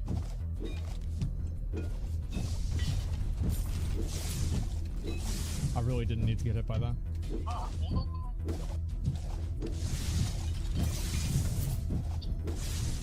Okay. Nice.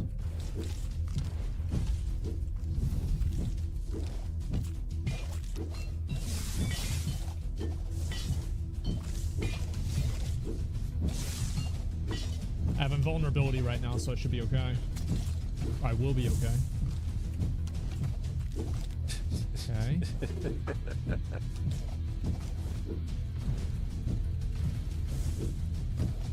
It could still come back if I had the right card. Jesus, these are so good. I think I go wish with I had my a wide protection area. fucking cards, but I don't. I think range is better. I do. I think range is way better. Because I'm usually killing the mobs in 1 hit anyway, right?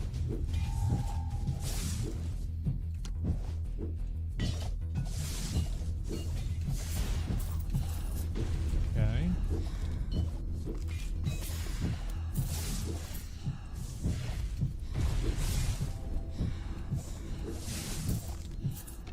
I have the damage buff. I'm not actually this powerful.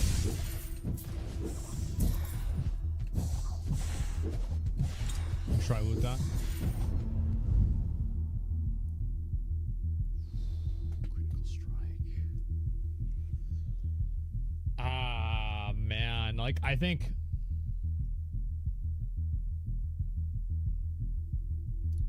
We're gonna go with it.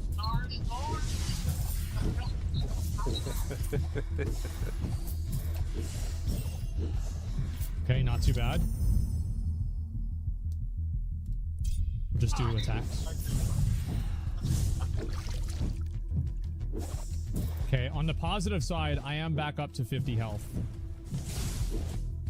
Okay. That's the one I wanted.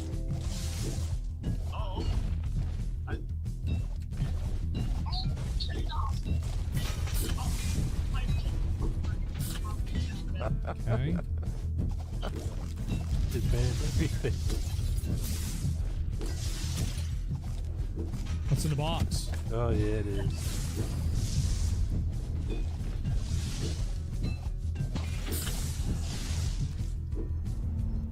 If only I could have activated my effect, that fucking car would have been toast. But you had two I'm on gonna go the with field. That one the banishes. But you got two on the field. We're gonna It's make an like you investment. made this deck to get rid of my shit.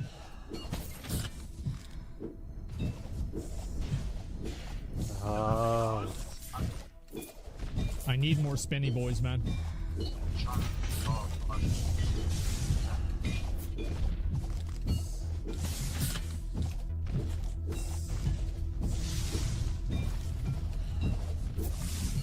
Okay.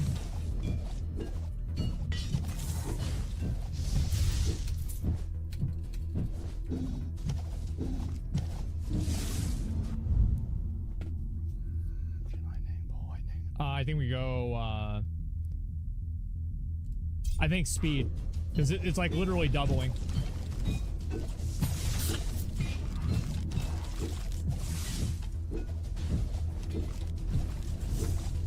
The problem is I'm not getting like good regen.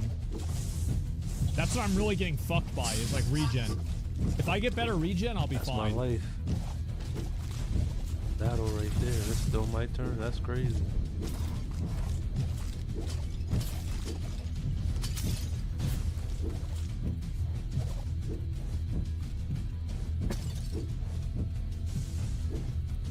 Okay.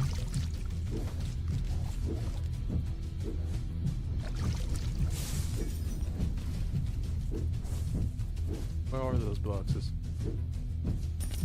Fuck. Alright.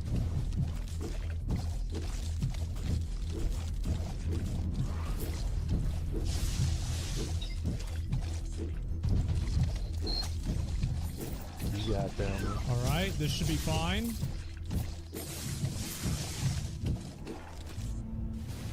The Okay, stormy we're doing weather it. outside is just just know. splendid today. Not to brag. My deck may not Shame be the you're stuck in best, here. but Well, it got some let me scary help you bits in zap it. out of it. Yeah, whatever. It's just too brevity.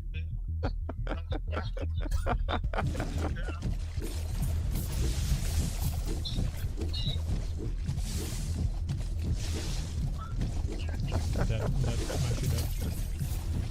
Oh man.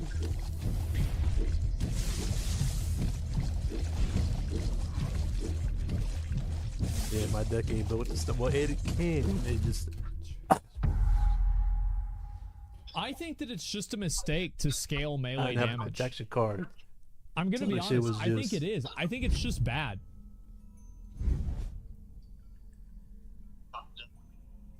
Well, It's it's not a mix. well, like It's a mix of I Fallout think Outbez, ranged is way better. Dogmatica, and friggin'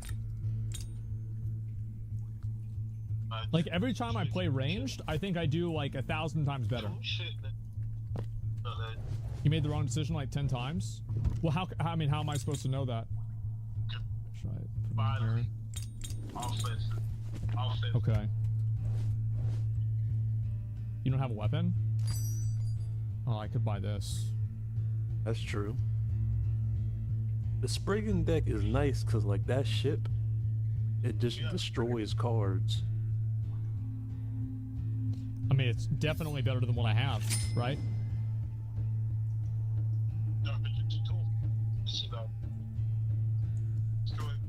I'm gonna buy these boots for movement speed.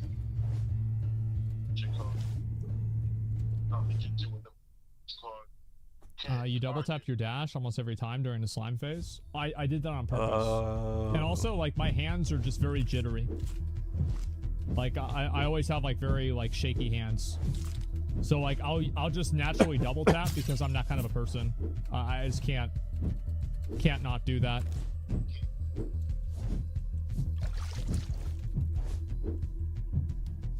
Okay.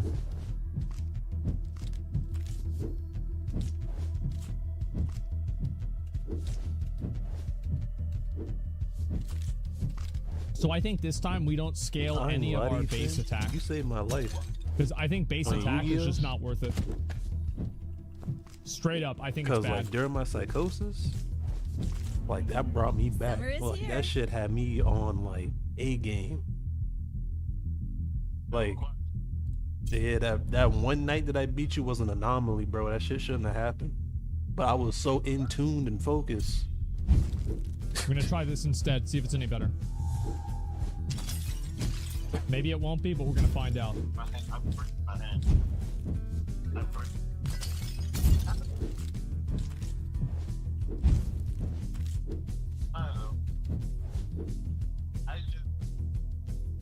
Just go with that.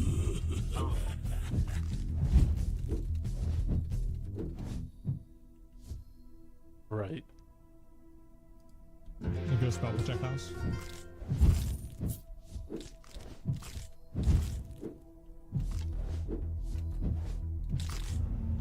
Still stuck. Okay. We're gonna go chain lightning too.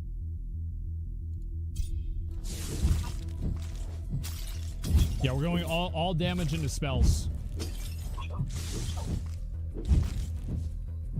Let's keep moving. I don't think that's really why I was having trouble. It's not because I was or wasn't moving.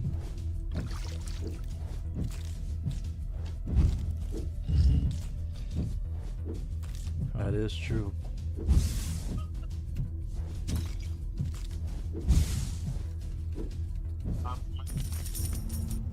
The final hour. Okay. Just gonna get more experience. Like, obvious decision there. Yeah, no, this guy's getting fucking annihilated.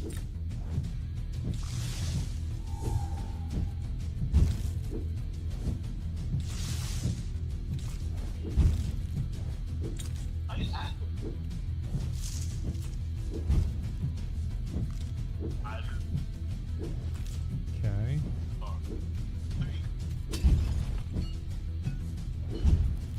I have double damage on, so this guy died super fast.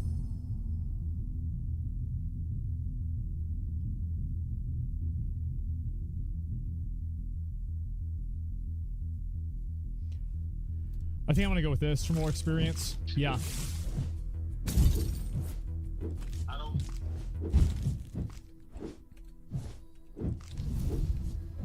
So I think that's what I need more than anything is like just more EXP or actually, you know what I really need is like regen. I just don't know how to get regen yet. Cause like you can get it from gear, but I don't have any. So like I just slowly die.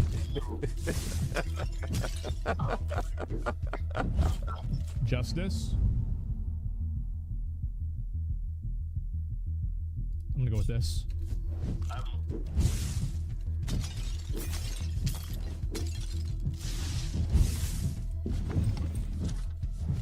What the fuck is this? Lore. The fuck?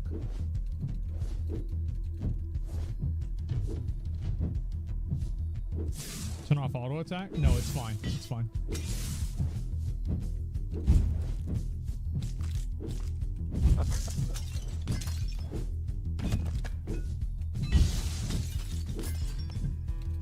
Yeah, this is.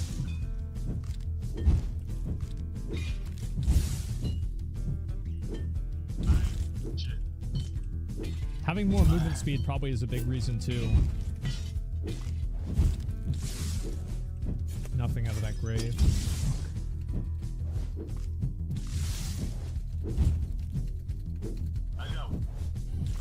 fuck is this?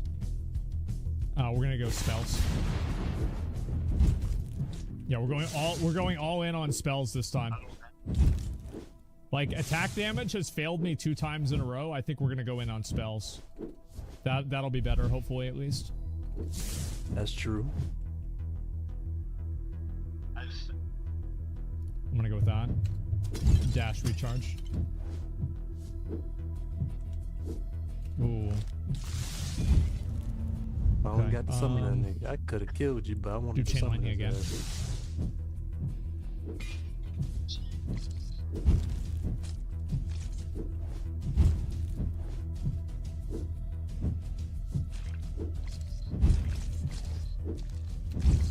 Victory! Yeah, you got bullshit. Because usually your hands be magnanimous. We're gonna get it. Fantastical. We're fine.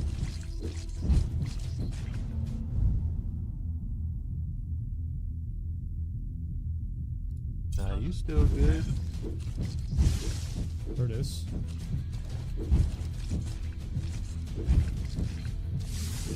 Jesus, bro, I'm dying so much.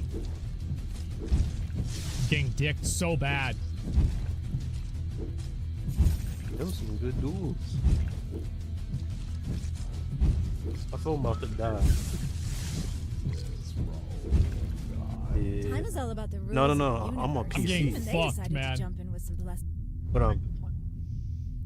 But I ain't got no outlet over meteor here. shower, I guess. Hold on. Oh, you're right.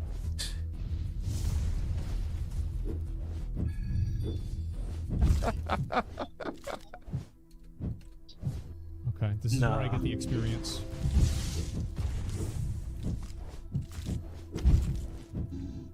They don't hear you though, nah.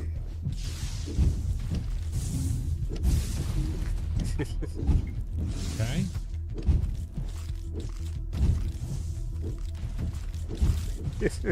And now all I have to do is just start cleaving through them. I got you. I think we're going with this. Breath of Fire Expert.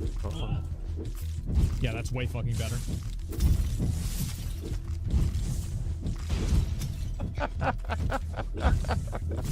Yeah.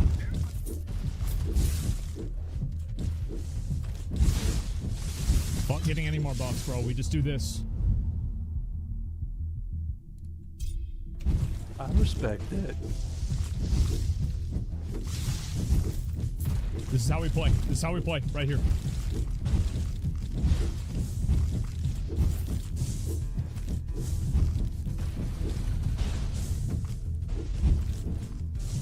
Easiest game of my fucking life. Death's action. Okay, I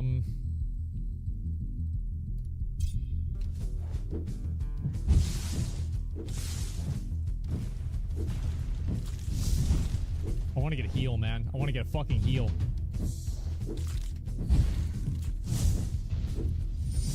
Okay, this will hopefully get me something. Okay, I had to get that.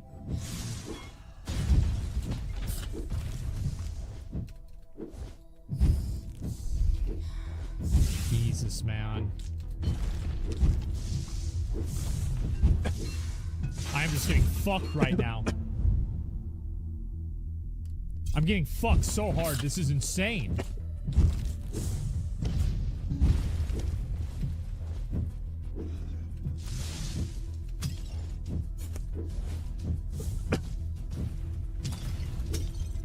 I have to fight the bosses now? Jesus Christ.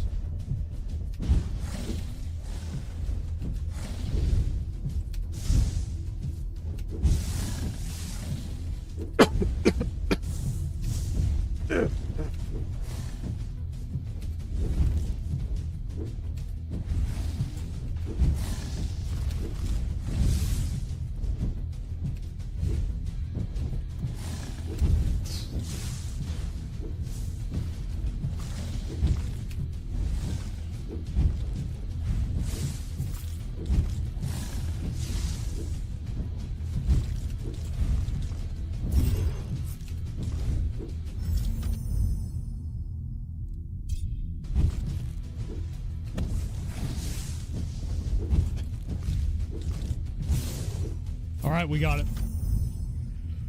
Fuck, man.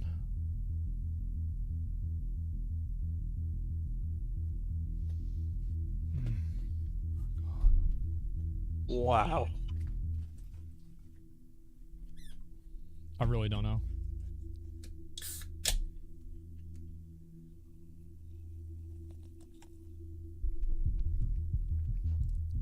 All right, we'll use the force.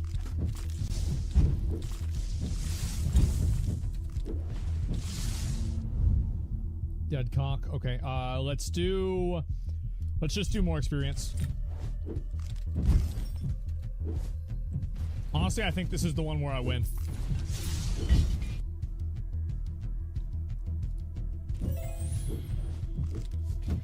Like, I know people might not think that right now because I have 12 health, but like, you'll see, bro. Like, shit's about to turn around. Like, I'm about to turn my whole life around. Just not yet. That's all. Like, it's going to... It's... man, I really need to heal. Man, I really, really, really need to get a heal. Like, this is actually, like, bad. Like, where's the fucking heal, man? Like... Jesus. Like, alright, at least I get one of those. That's nice. Wait, is that the cocksucker? That's the cocksucker. We have to go kill him. Okay. Trial by Fowler.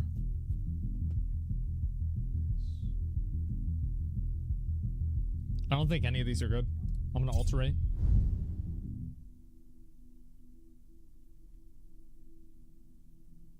I don't even think these are good. Should I do it again?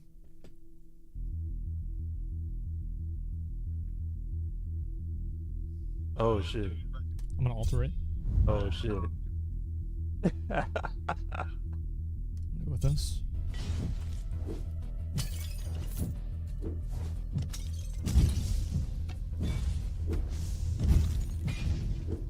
Okay.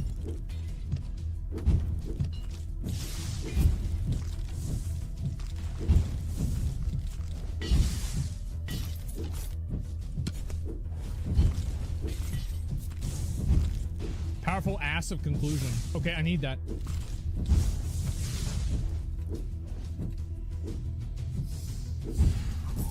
Fuck.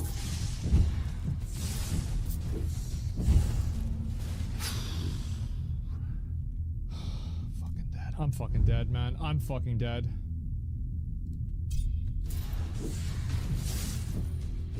I'm fucking dead. They're calling out my It's only a matter of top time. stepper. That's all I can do here. Oh, that's an ugly stepper. I get 3 more health out of this.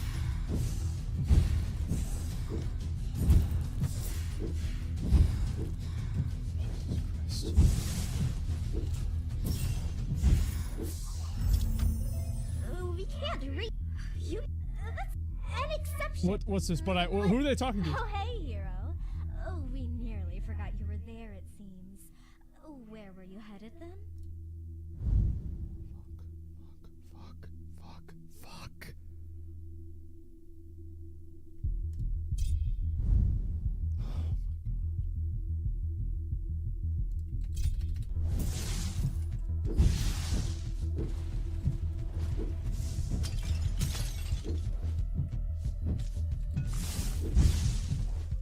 All right, I got a little bit. It's not a lot, but it's a little bit. That's gonna help me. We're chilling.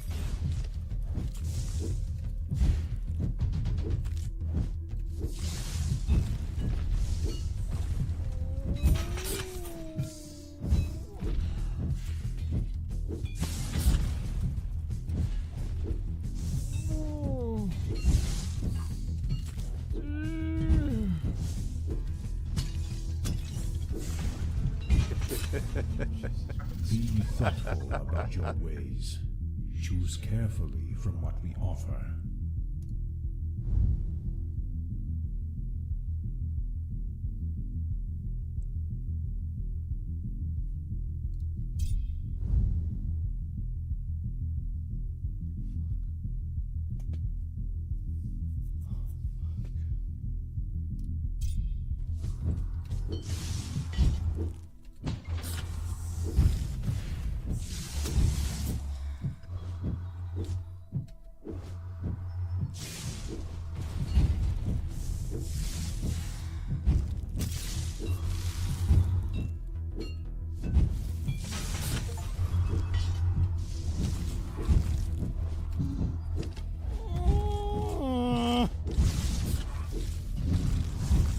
Come on, man. Where are the fucking heals?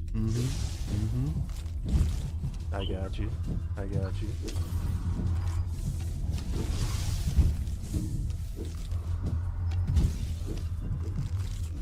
I've got 4. There. Okay, I got one.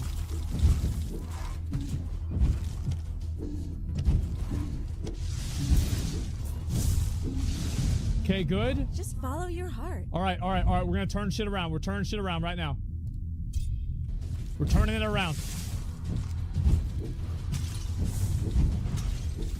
It's turnaround time. Let's go. Wait, does that destroy the card or stop the effect? There it is. Oh, Kill this okay.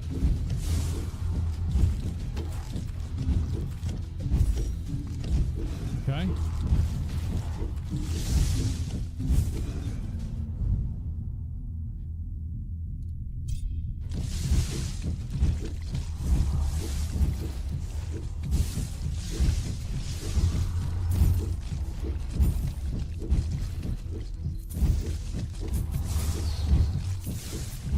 How'd you get that one? Cocksucker.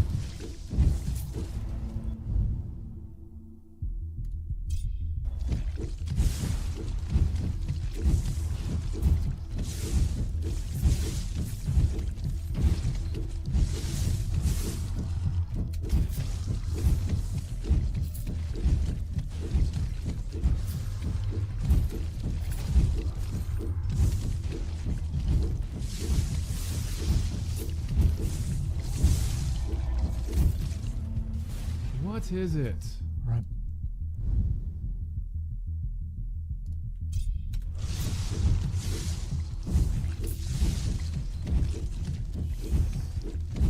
I'm so fucked, man. I'm so fucked. Everybody knows I'm fucked. Like, it's...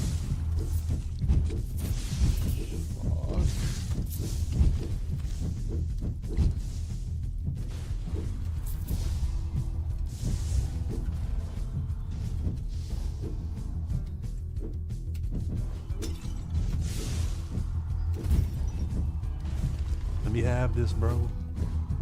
Let me have this, bro.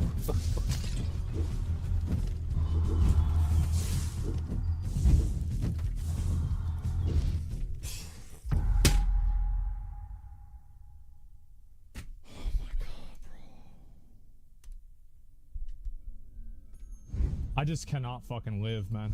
I cannot fucking live. I'm gonna go back to this guy.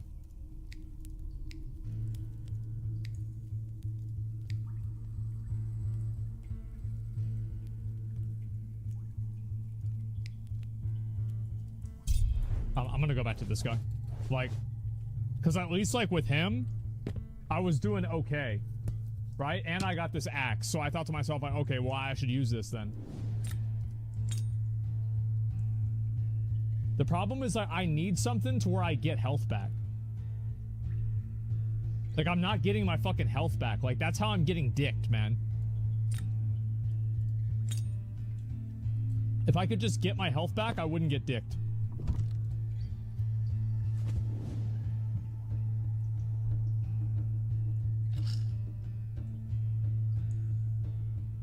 That's insanely good.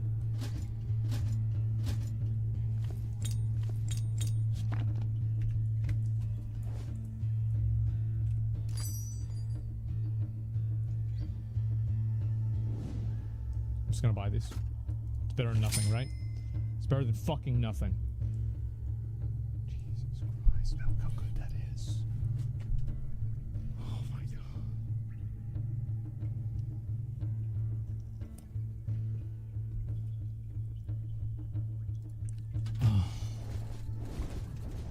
Okay. All right. I'm not going to deal with any of this shit. I'm going to play this guy again, and I'm going to do exactly what I need to do. Like, everything with this character went super well until everything didn't go well. So all we need to do is get back to that same spot and then just not fuck up. Don't have nothing to stop this, bro. Just let it happen. Just let it happen. You see what I'm saying? Just let it happen. Remember that most gods have unrighteous get out of motives. here. Do not rely on those driven by Get sin. out of here. Okay, whatever.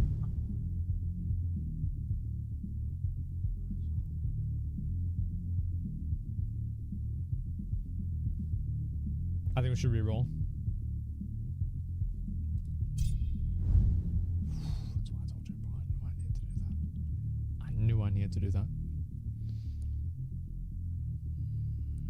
Restore my life. Oh, man. You guys know I need heals. Like, that's what I need more than anything. I need heals. I just get the heals. This is it. Like, I feel like there's a 100% chance I win this time. Don't like that laugh.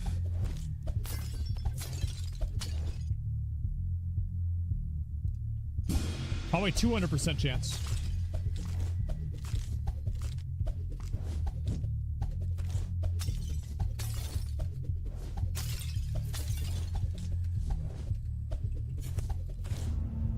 Blazing. Poison these nuts. We're gonna go vengeful what's up? strikes with burning. Somebody join the Alteration? stream. I'm gonna do it. You know wild shit, bro. What you about to do, bro? Doing over there? Doing over there? Stop that. Conservation.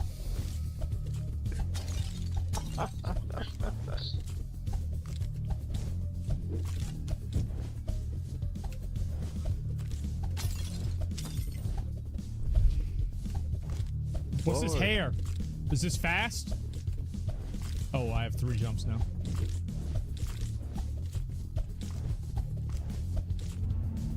You know how some say death is only the beginning? On a No. long enough timeline, it's true. I only wish my father would see it so.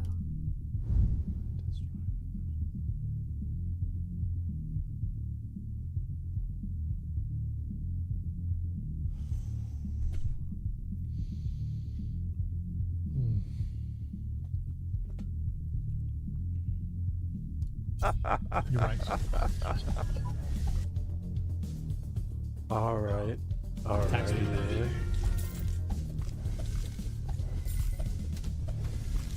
Look at this pussy. Wow. Getting absolutely fucking annihilated. Look at that.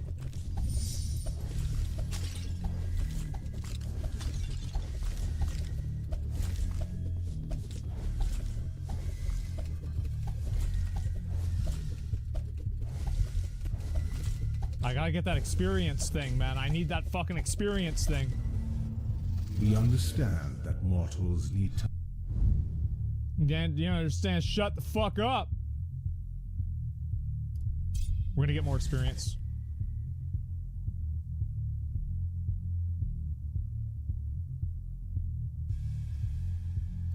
Go dash. I need to get attack range, man.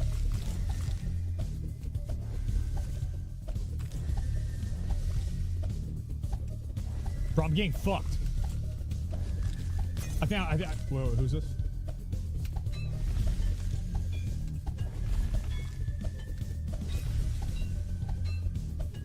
Get fucked. Get out of here, bitch. Without time's hourglass, we would not be able to assist you, hero. For this, I thank them. Okay, here we go.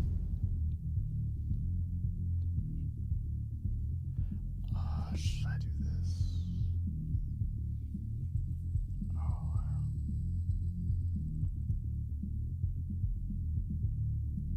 I think weekend would be really good.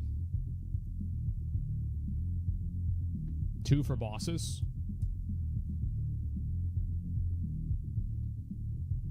Okay.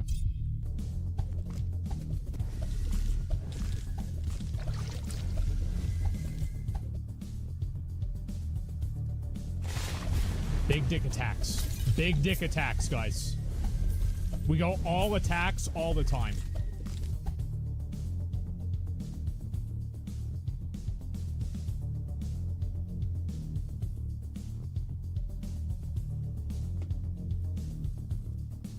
I feel like that's really good. Literal double.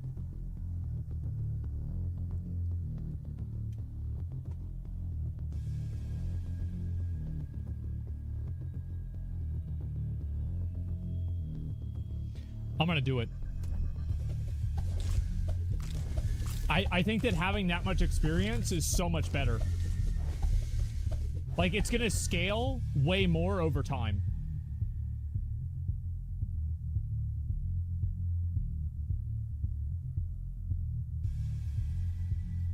Yeah, it's gonna scale like really high.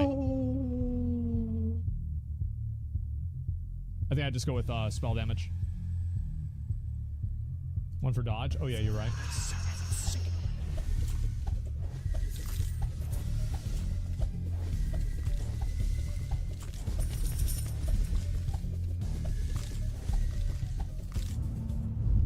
See, look how many fast I am. Like, there's no way. I'm so fucking fast.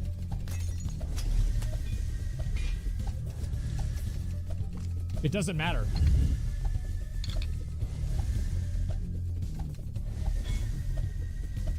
You guys don't understand. So, because like, I just keep getting more levels, right? It's like, yeah, obviously having like gray spells is bad. But if you have like 50 gray spells versus one purple one, the gray ones are better.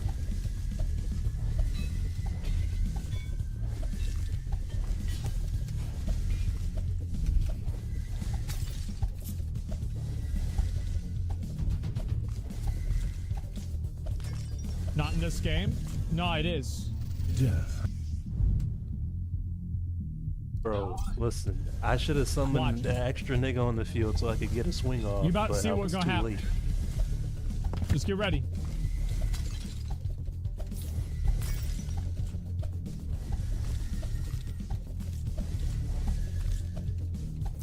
Because I fucked up. Attack speed.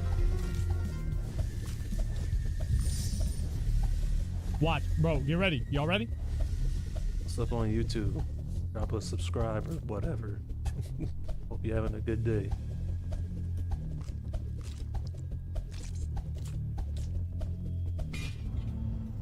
The age of death.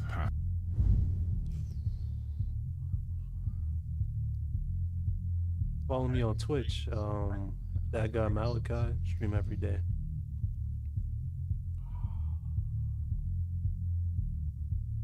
I think I do this.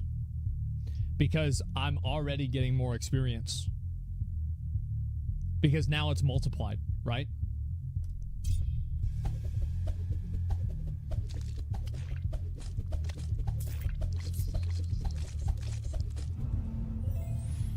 Keep the faith. Trash. Yes.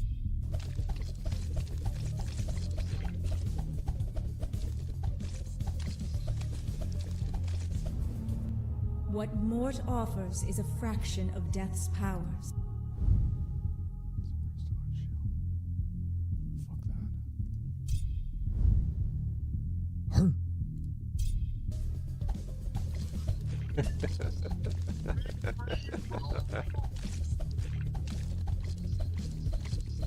Y'all try to tell me it not. Look. You see that? Look. Who tries to tell me it's not gonna look. See?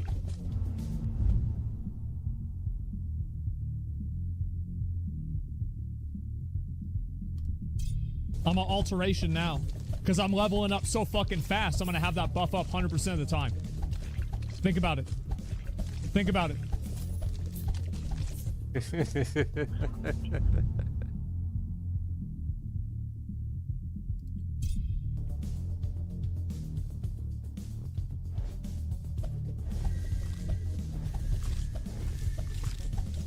I'm ungettable, man. They can't get me. Watch, look at this little bitch over here. Think I give a fuck. The fuck out of here, bitch. See that? That's how we do it. Another level. Another one. Right there. Attack faster. They can't stop me.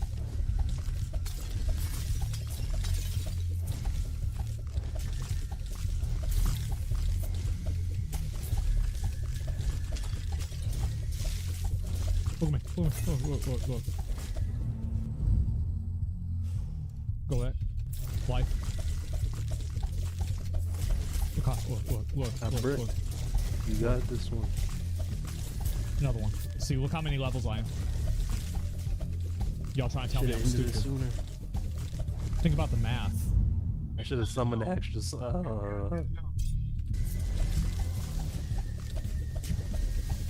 I should have summoned the extra person. I just left it at the 2.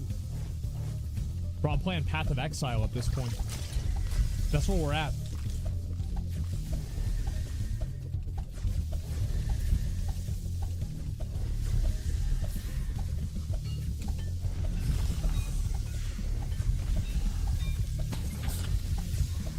You see that? ISC got experience thing? Wait. No, I don't.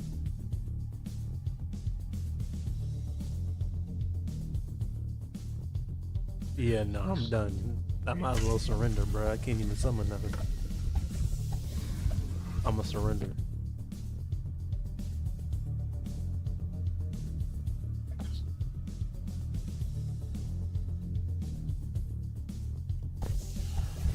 Oh my god.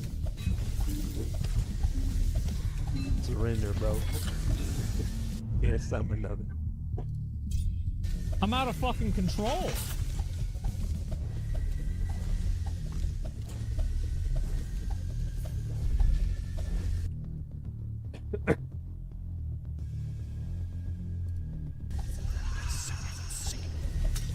I need to get that experience. I need to go in on that experience. I need it. Bro, ain't no cars about to come out here. Right, these guys.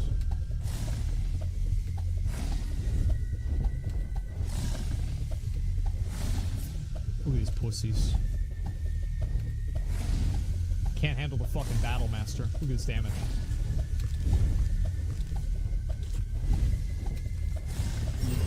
Pathetic. Fucking pathetic.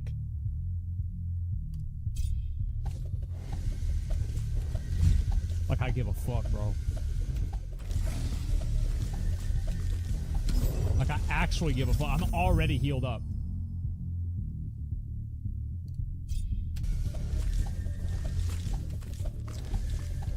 I can't die.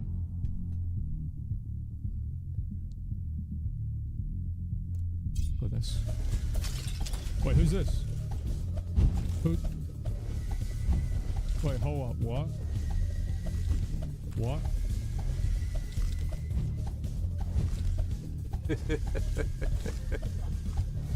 What?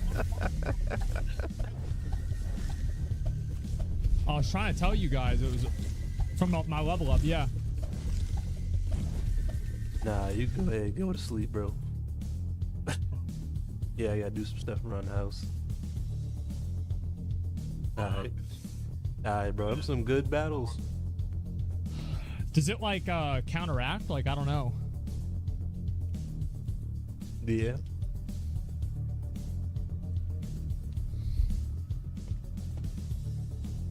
Alright, my bro. I'm gonna fucks with you. I'm going with number 1. Trust me. Trust me. Trust me. Trust me. Trust me. Trust me. Trust me, boys. Trust me. Trust me, y'all think I'm stupid. I'm not.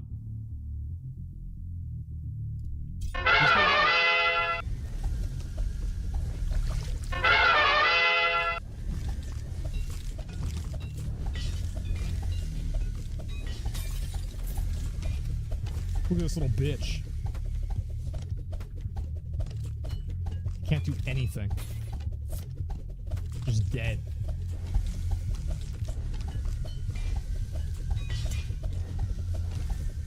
DPS, Quinn DPS, doesn't matter. DPS doesn't matter.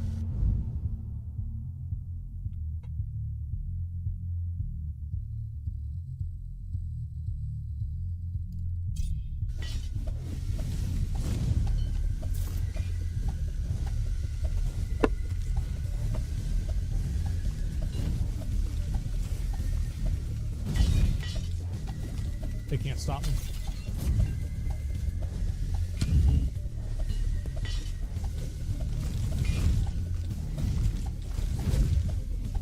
Is this axe better than my axe?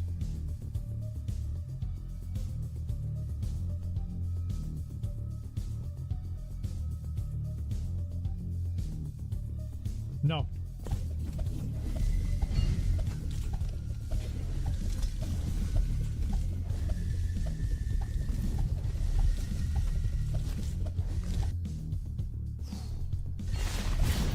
Wow.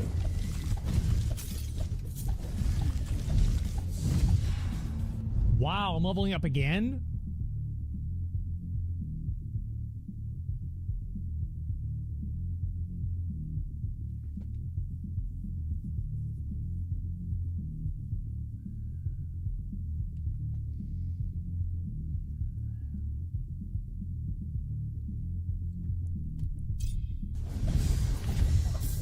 Trust me.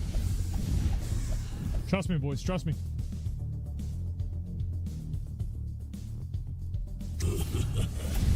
Just trust me.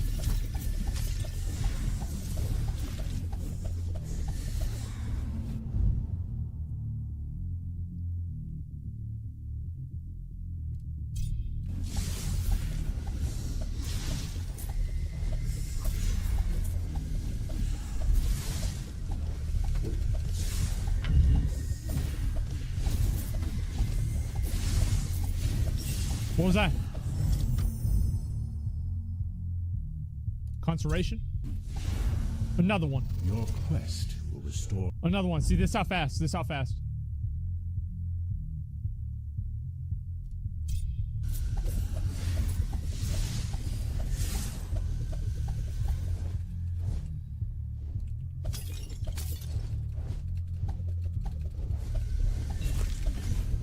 Doesn't matter. Instantly heal back up. Kobold.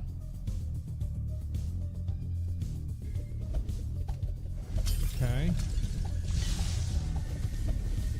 What's this? Let's do alterations.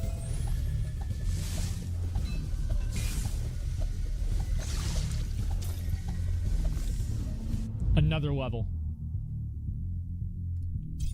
Conservation again.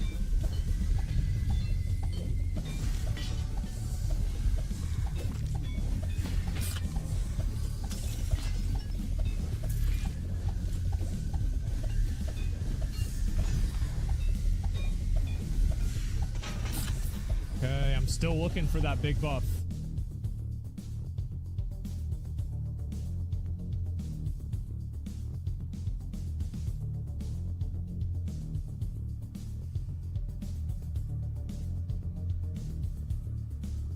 Go with this. 3.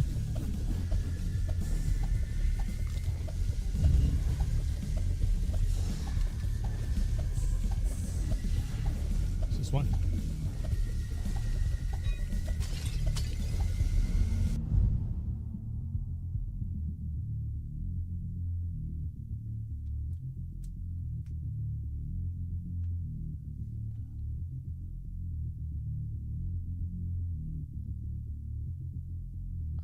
I really don't know.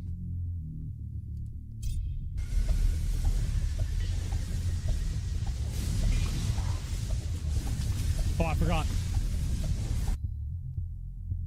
Life regen. Big dick regen.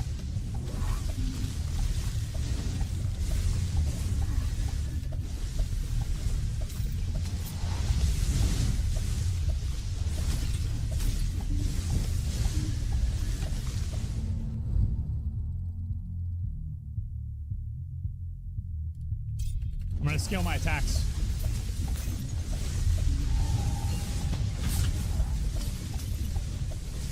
Big dick in it.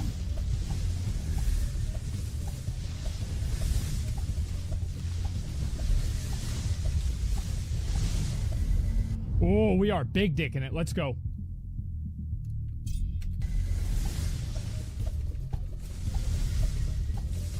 I'm out of fucking control.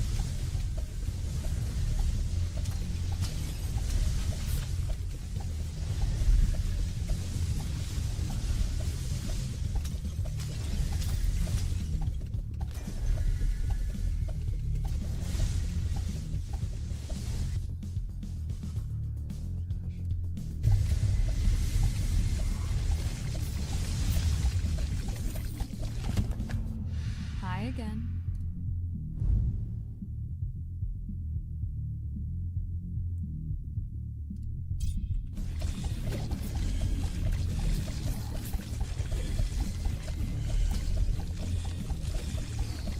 Oh, yeah. That's what it's all about. They're just... That's what it's all about.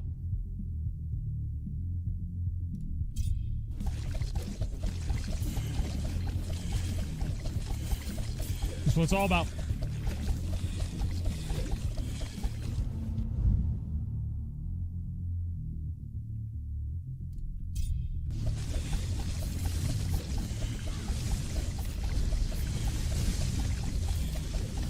Yep. Yep.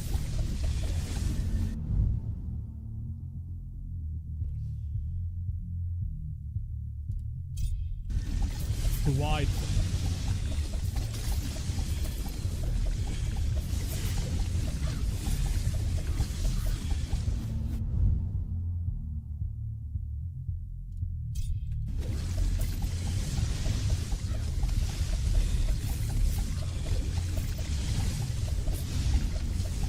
Come on, me.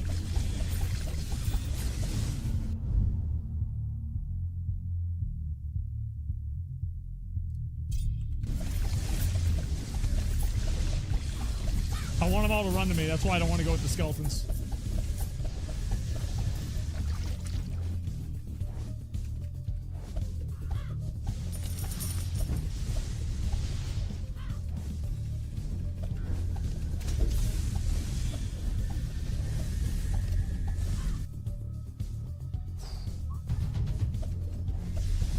Bro, this is it.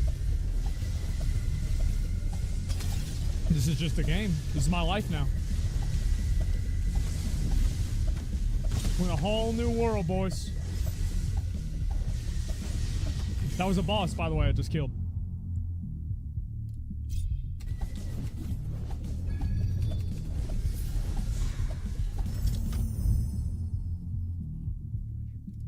Go with this.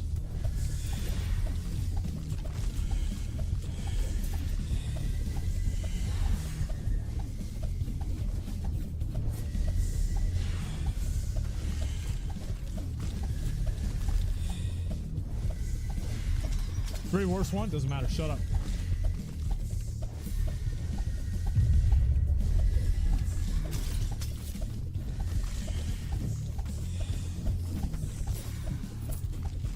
He literally can't hit me. He can't hit me.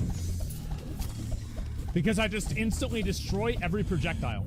So, like, maybe you should try a different approach this time. Fuck off, bitch. Shut the fuck up.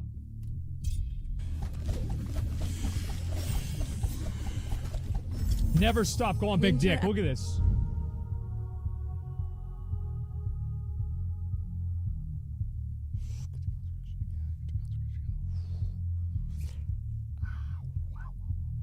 Let's do it.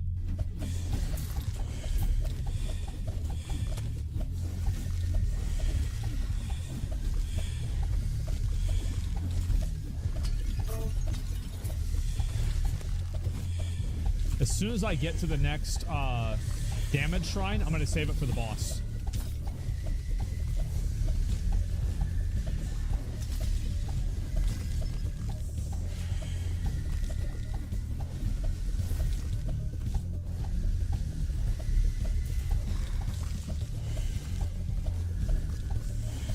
Inventory? You're right, you're right, you're right. All bad.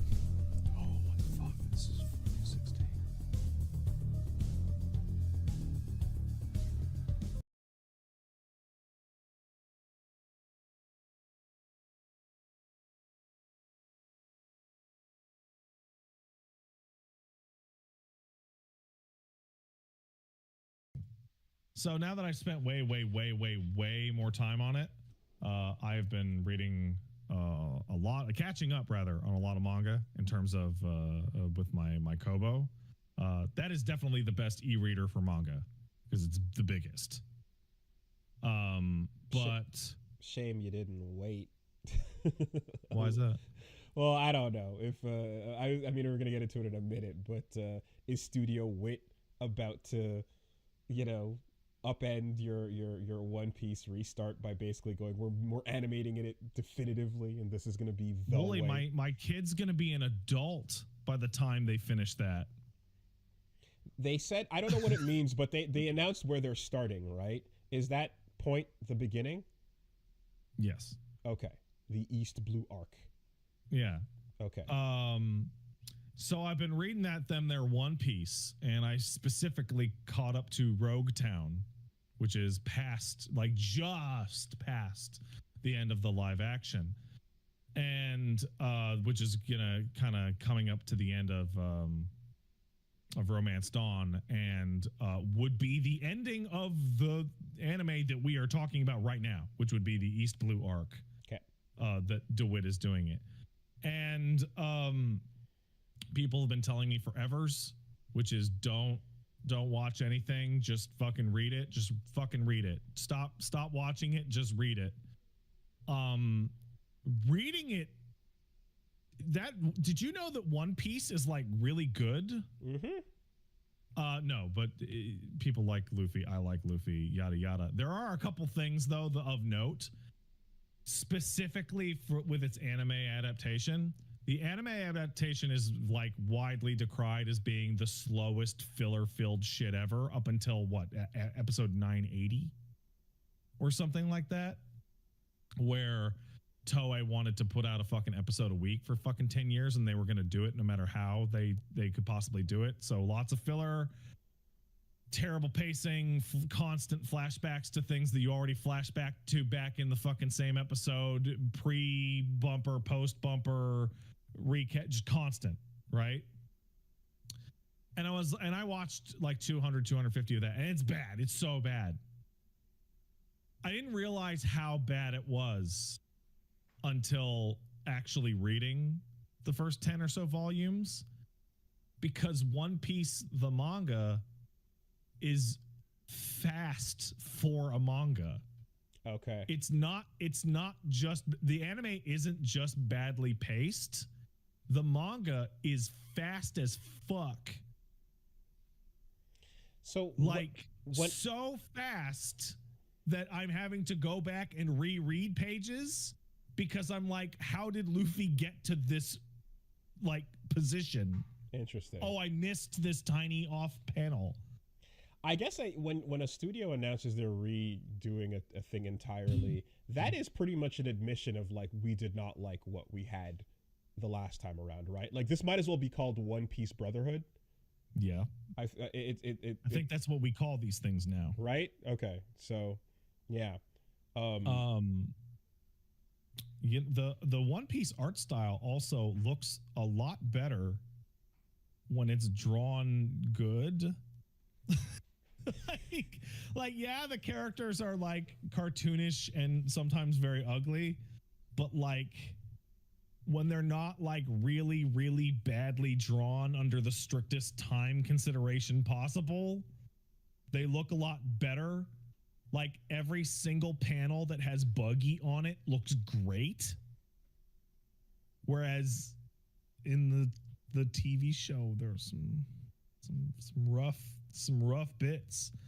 But also like in which I'm describing like how fast it goes, it's going so fast that the covers of individual chapters are being used to tell one panel side stories.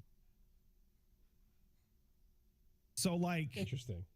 Hey, do you want a full chapter of what happened to Buggy after Luffy beat him? Well, over the next 26 chapters, the front page of the fucking chapter is Buggy Side Story number 10, 11, 12, 13, 14, which is a full chapter in and of itself of what happened. Interesting. Or, hey, what happened to Kobe? Here's Kobe's entire arc, one panel at a time. Nice, that's fun. On the chapter cover. And it's just so fast. Viz Media translation is pretty good with some issues. Such as my favorite character and yours, Wooly. The three sword swordsman. That's right, Roronoa Zolo. Zolo, of course. Zolo. Lola Nola Zolo. Zolo. How old is the manga translation? 97. And then the anime started 97. Okay. No, sorry, the anime started 98, I think. Okay. Good old Roronoa Zolo. I mean, context clues couldn't give away what they were trying to go for there. Like, no, what they were trying to go for is that 4Kids didn't want to get sued by Sony because The Mask of Zorro had come out the same year. Oh my god, it's 1997. No, it was 97, 98. So they didn't want Sony to sue them. So the they world named was him a different Zolo. place. Yeah, okay, fine. Fine. Antonio Banderas was still around and doing it. Yeah, okay. Yeah.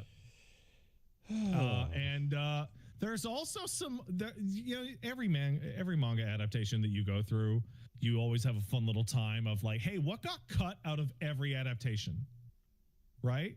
Mm-hmm. And like my personal favorite is when the bounty hunter Zolo kills Helmeppo's dog.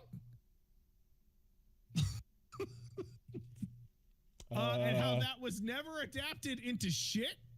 Was it an evil dog that was coming for It him? was, in fact, an evil dog. Okay, I see. So, like, you know the little girl with the rice balls that Helmeppo bullies? Okay. Like, the reason why Zolo, that's right, Zolo, is Yes, in jail, Zolo, of course, is because Helmeppo's dog was running around threatening to bite her, and Zolo killed it. And they put him in jail. And there is a tiny panel of him doing like a samurai strike and the dog going bark and like blood shooting out of it. So Netflix opted to to not. Okay, got it. Never forget that in Pokemon, that Ekans got fucking cut in half, bro. Oh, I remember. Murderated. Nurse Jenny can't fucking resuscitate that. I really feel like the long-term arc of Pokemon's like tone would have been forever changed if the broadcast anime showed off what Pikachu really did to Brock's Onix. So to those of you who don't know, when Pikachu hits Onix with a Thunderbolt in the manga adaptation of Pokemon, he hits him so hard Onix is pulverized into gravel and dies. And gotta catch them all. Like, that's like your little thing of like, wow, this Pikachu is fucked. Yeah. No. Your buddy animals want to come on an adventure with you to the top to be the best, and their lives are on the line. Yeah. Good shit. Yeah, like I'd love to see that with just like Onix fainted at the bottom. You know? Yeah. Apparently the Arbok was fine. Okay. And there is one thing that it's like I'm looking at One Piece at the One Piece, and Nami shows up, and I'm like, oh yeah, I like Nami, and I'm like, oh, she's not like a deformed hourglass person in these early volumes. Like, she looks like a human. Like, you know how later Nami turns into like a freak. Well, everything I've seen of that character looks like a Clamp proportioned character. So I don't know what that reference is. Clamp is X 1999, and the if you know Clamp manga, it's the big alien head, Code Geass as well, like big head, super skinny body, really Like they look like the Mars aliens type of proportions. Really, really wild and somewhat unsettling. And I'm just like looking at her like, oh, that's weird. I wonder when that happened. Like I really, really wonder the specific choice to make the character go from like looking good to looking like a freak. Well, look, and I was informed that it was Oda getting married. Nice. It's interesting because there's other way. The other way you can go with this is you're going back to the manga and realizing that the manga looks way worse. Shout out to Attack on Titan. You know, like there's always the Attack on Titans. It's different, man, dude. Like I remember, there's only that manga is ugly. The drawer of the Attack on Titan manga is doing their best. Now to be fair, I think the only examples I've been showed have been some of the worst ones. So I probably have a very skewed, vibe for what it's like. But like I've seen some really empty looking weird panels. Like Oda is like you go to chapter 1, page 1, panel 1. Looks really good. Like it looks really good. It looks like somebody who has been doing manga for years and years and is like talented and has like a lot of experience. And then I'm like reading through the pre, the little artist bio thing, and it's like this guy did 2 chapters of some shit and then decided to start One Piece when he was not even 20. And I'm like, wow. Original fucking webcomic ass One Punch Man is a ride. That thing is great. It's so ghetto, and it's just like, but it's like because of the tone of what the setting is, like there's absolute charm to how fucking like squiggly and shit it is. I read a fucking webcomic ass One Punch Man before it started getting super shiny and fucking clean. The original one. Yeah, man. It's it depends on what the subject matter is, I suppose. But yeah, no, that One Piece, it's all right. It's pretty good even. It's a fast read, let me tell you.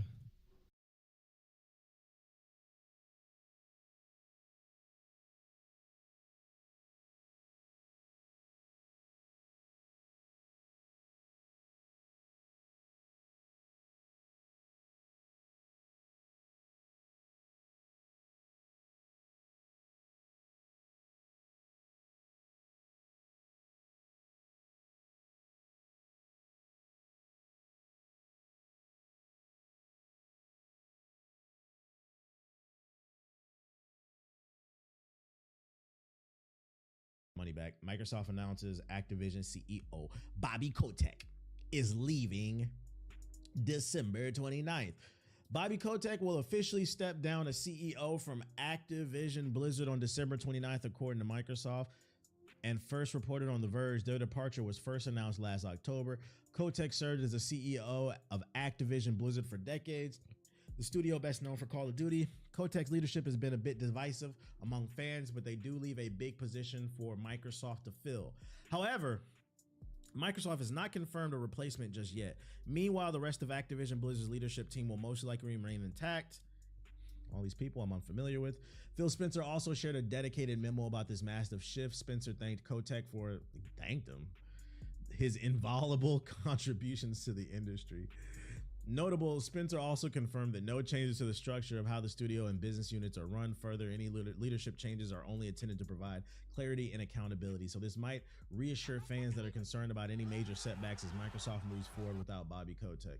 This is good news for a multitude of reasons. Not only does it clean up the image of Activision and Microsoft, because for those of you unaware, people don't like Bobby Kotick because he's got like a lot of I think it was sexual allegations placed against him and like harassment allegations placed against him.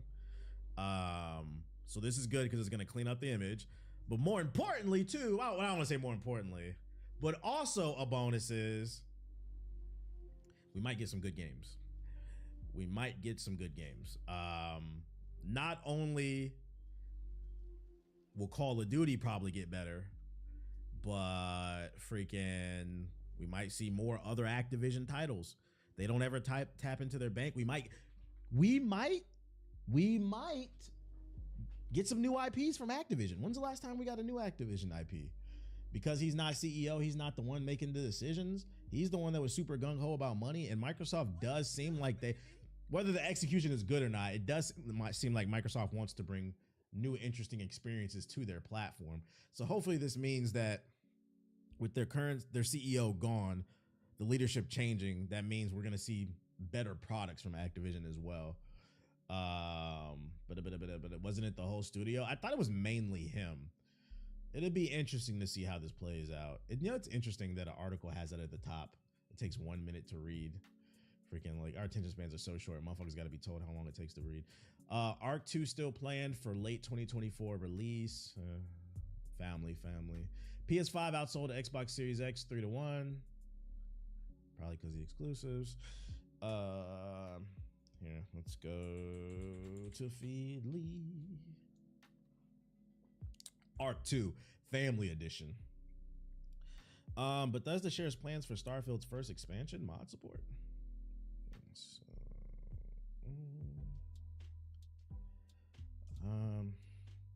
Bethesda space-faring role-playing game Starfield. Yeah, whatever. Some of the new features on the way include new ways to travel and city maps that allow players to jump around large locales like New Atlantis, Aquila City. We can also expect more ship customization options, new difficulty settings, the ability to add survival mechanics to the game, as well as sliders that affect carry capacity, vendor credits, and more. Official mod support is also on the way, blah, blah, blah, blah, blah, blah.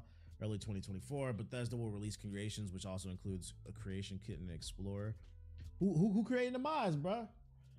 I tried so hard to get into Starfield, but I got so bored. I mean, yeah, that's a lot of people.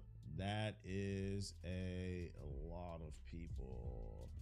I joined the Discord server last night. That's what's up. Bruh, this motherfucker made another goddamn account. Yeah, I know. Hold up. Watch this. Now you can't see it. If you're in the YouTube chat, just come over to the Twitch. I'm done dealing with him. I'll fix that chat later. You're not gonna take over my shit.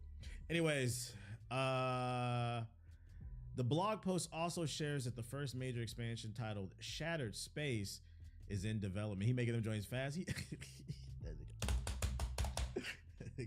Why are you so obsessed with me? Boy, I wanna know. Will arrive sometime next year. It will include new story content, locations, and gear. We don't know much about it. Yo, they need to add aliens to this bitch. Can you show us how you multi-stream? It's a plugin.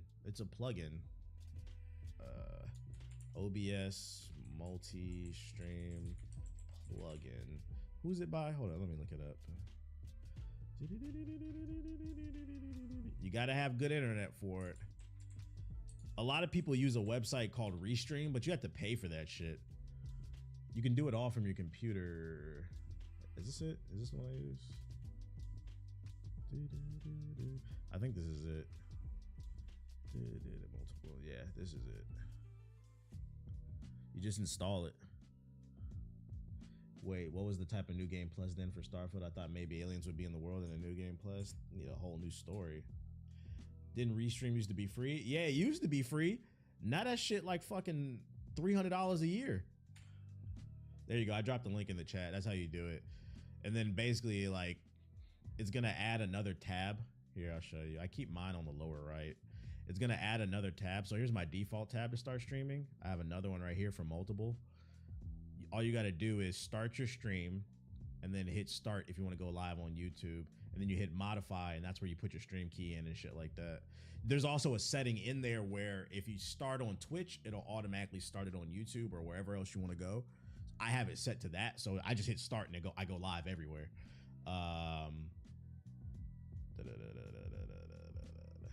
You seen the G League player that confessed to strangling a lady with an HDMI cable? Yeah, that shit's crazy, bro. Lock his ass up. Each one teach one. No problem, my brother.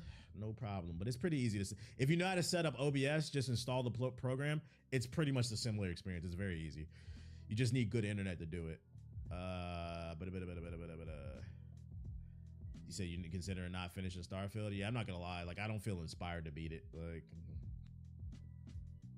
what do you want me to do? But that doesn't make a better game. I really appreciate you dropping info. I've been looking for a way to do it. Yeah, no problem. No problem. That plugin's been around since 2020. Oh shit. Let me close this. I'm over here using resources. Since we're on the news, Warner Bros. And Paramount are about to do a merger. What? Let's see. Warner, Paramount. The scoop.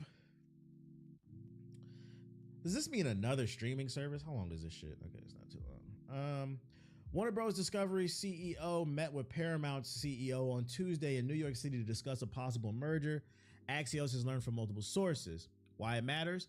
The combination would create a news and entertainment behemoth that would likely trigger further industry I know the word. It means bring it together. I can't fucking pronounce, bro. Consolidation, bro. I can't pronounce some words, bro. I gotta sound it out. I gotta sound it out, bro. It's just some words I fucking struggle to pronounce, like fucking Naruto. I know it's Naruto. I say Naruto. Like, it is what it is. Turn that Spotify up. Oh, shit. I'll turn it up a little bit. The price going up.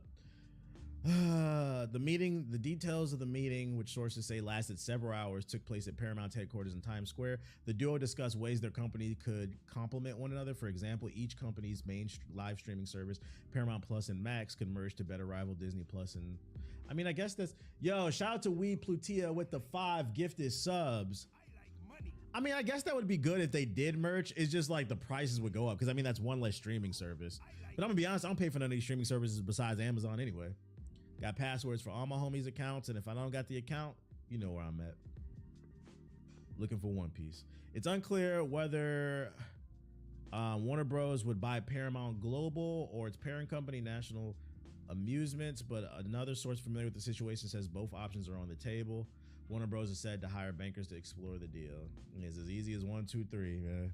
I don't know why y'all be bitching about these prices, man. We find out y'all don't know how to use the internet. These streaming services make me want to go back to Dish. Every time, but the problem with Dish TV, every time it like fucking rains or snows, don't that shit shut off? The wind blow and knock your damn satellite out. Let's go to the sub box. Oh no, I barely got on Feedly. Let's look at one. We need that Tubi collab. I see Bobby Kotick's pictures. PlayStation 5 hits 50 million consoles sold. There you go. Sony Pony's got something to celebrate. Let's see. The catastrophe of the Insomniac hack game goes beyond league.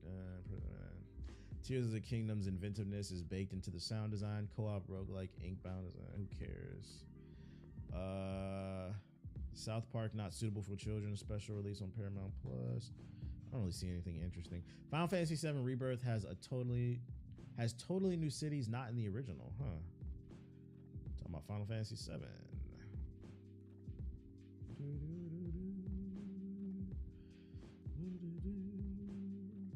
The finals players combat cheaters with ingenious trolls. Let's see. Multiverses 2 about to go crazy. Ain't gonna be no 2. Multiverses is supposed to come back after in 2024. The day before Steam keys are being sold for hundreds of dollars. What the fuck? Let me find out.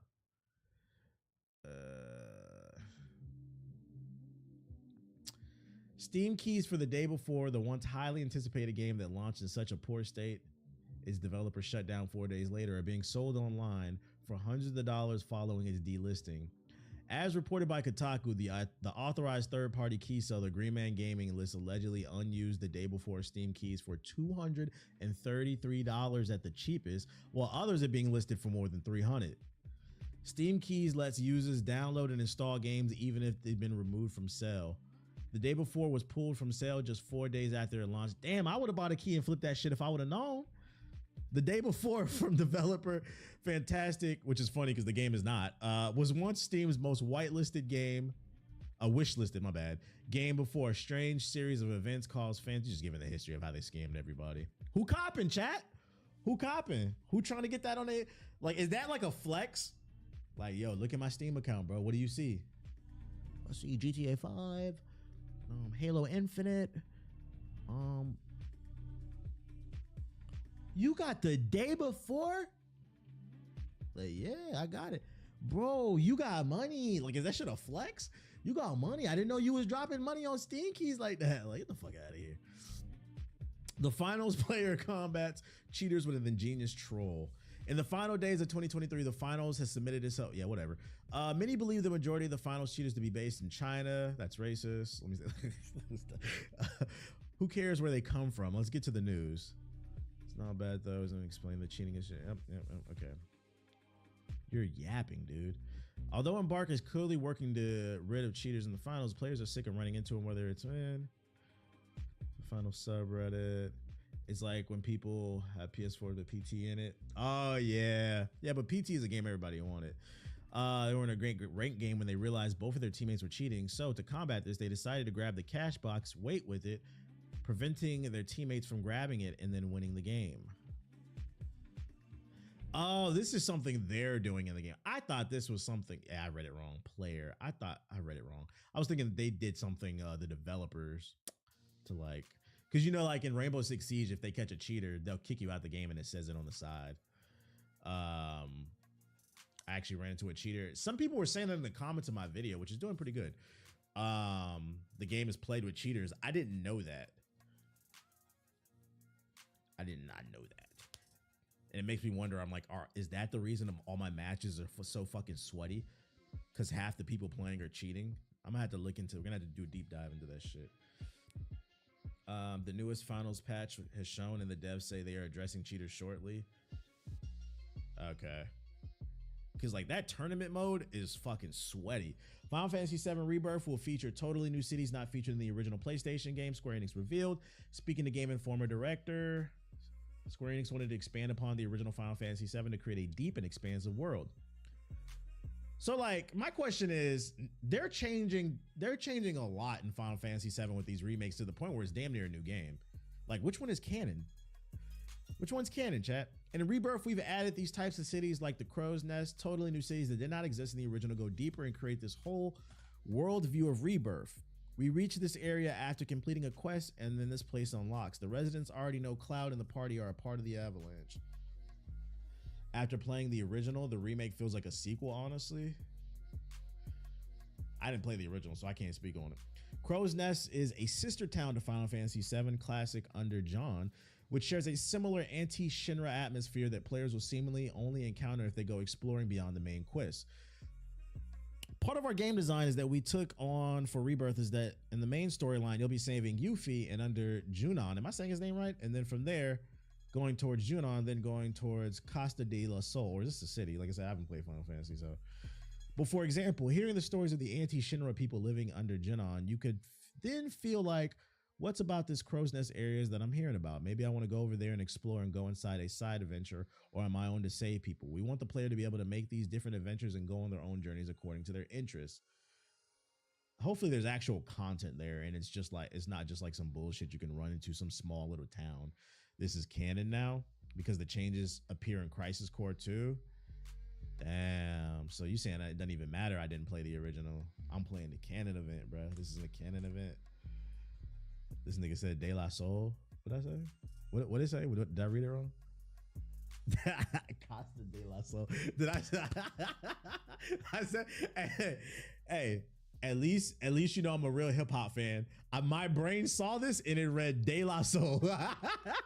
Yo, shout out to Brody with the sub. I appreciate it. That's because I'm a hip hop fan. My bad. Costa De La Soul. My bad. My brain went instantly to the De La Soul when I seen that shit. But this would be interesting. That's a video I think I'm going to work on this week. And most anticipated games. We got to do some research because people keep asking me. I don't even know what's coming out in 2024 besides 2 games.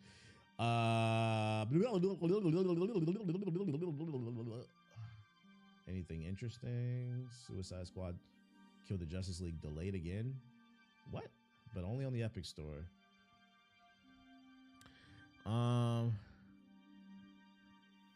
Suicide Squad Kill the Justice League has received another delay, but only for Epic Games Store. Developer Rocksteady announced the delay via the game's Discord while confirming it's still set to launch on the 2nd of February for PS5, Xbox, and Steam. Rocksteady did not reveal why there's a further wait for the Epic Games Store version on Suicide Squad, but stated any pre-orders on the store will be canceled and refunded by Epic. It's probably politics. I don't think it has anything to do with the game. It's probably something Epic's being difficult about. I wouldn't worry too much about this. But my thing is, if you're gonna get it on PC, why not just get it on Steam? This shit a little too loud. Which is another discussion we need to have on which version we playing. I don't even know if my PC can run this shit.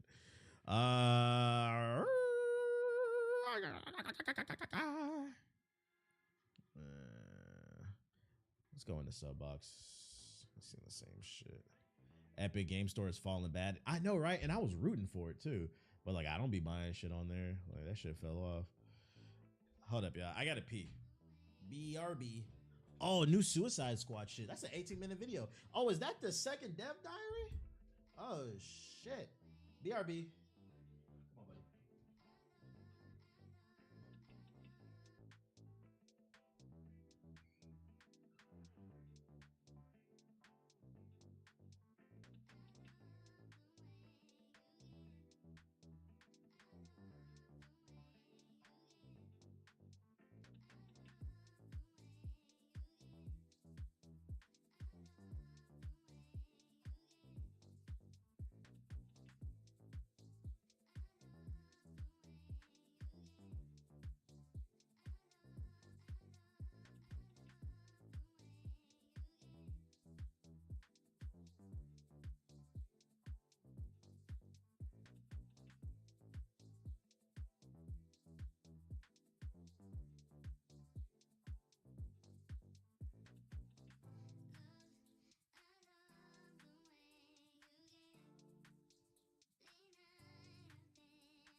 Let's get it.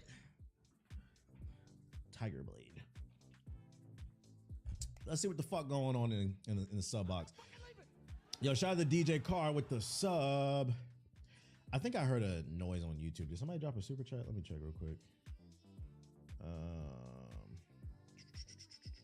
Nobody did. It was just a noise.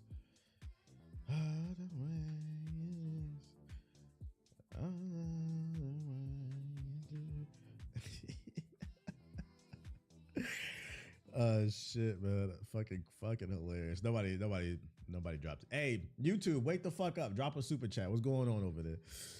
But I'm laughing because that nigga stopped spamming.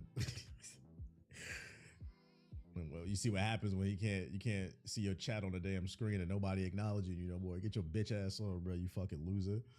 Yeah, he gave up. The Tekken 8 demo was heat. I liked all the content they gave us. Yeah, it was fire. You finna run multiplayer with it? I'm hoping it just runs on my PC.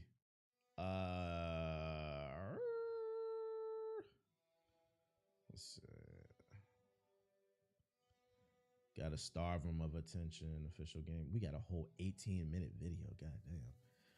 Don't care nothing about that Yakuza shit. The Relic official gameplay overview. Rise and fall of the DCEU. I would argue it never rose. I thought this man was finna play Baldur's Gate. I am when I'm done reading the news, nigga. I had shit to do. Where do you get your desktop backgrounds? Wallpaper engine. Official by now. Oh, there we go. Got some Tekken 8 shit. News cycle, 12 minutes. I always read the news and do shit before I play a game. You could definitely run it. My homies run Baldur's Gate on a toaster. Yeah, but you know what kind of luck I be having. I fell through the map last night on, if you was in the chat yesterday, I fell through the map on, what's that joint called? Alan Wake 2. Is this over the top?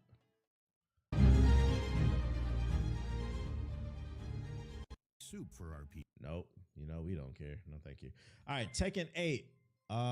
Yo, shout out to Monty dropping the $2 super chat. What'd you say in the chat? Hold on, let me read this joint real quick.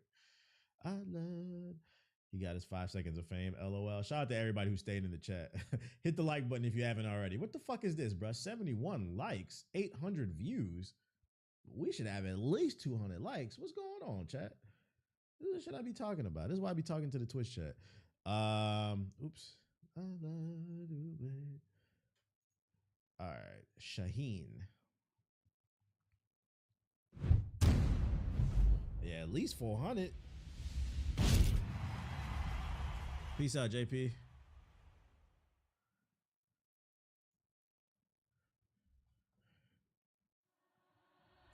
Get ready for the next battle. Tekken 8. Oh shit, is this their Rashid of the Turbulent Winds? Oh shit. Tekken's Rashid. Challenger. But he's Rashid. تلتهمك العاصفة الرملية الحارقة. Shaheen. لا أريد إيذاءك. Shaheen. لكن سأقاتلك إذا اضطررت. Yeah, I built my own computer. My shit old though. هذا كل شيء. He said it's Bassam. Off rip, he doesn't really look like my speed.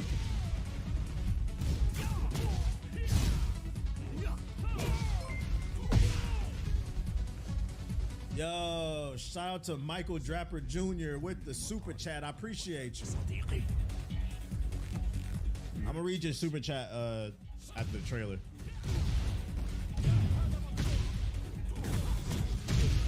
Oh shit, he floating. Okay, he's on the Turbulent Winds too. Y'all saw him floating a little bit?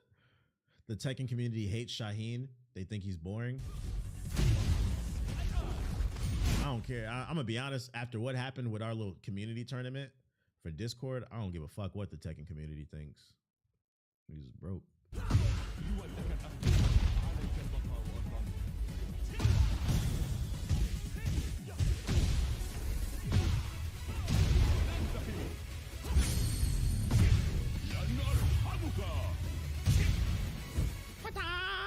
Oh, he's skating on his ops. Hold up. Surfboard.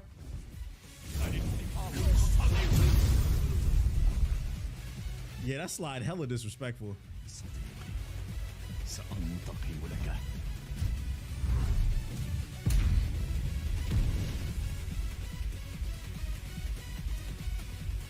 okay. I don't think I will play him. I think Rashid's better. You doing a Tekken tournament? We probably will. We probably will. What'd you say over here? Let's see. Just trying to support. Hey, I appreciate you, Michael. I appreciate you with the super chat. Prince of Persia had us. Okay, let's see. The Relic, the First Guardian, official gameplay trailer.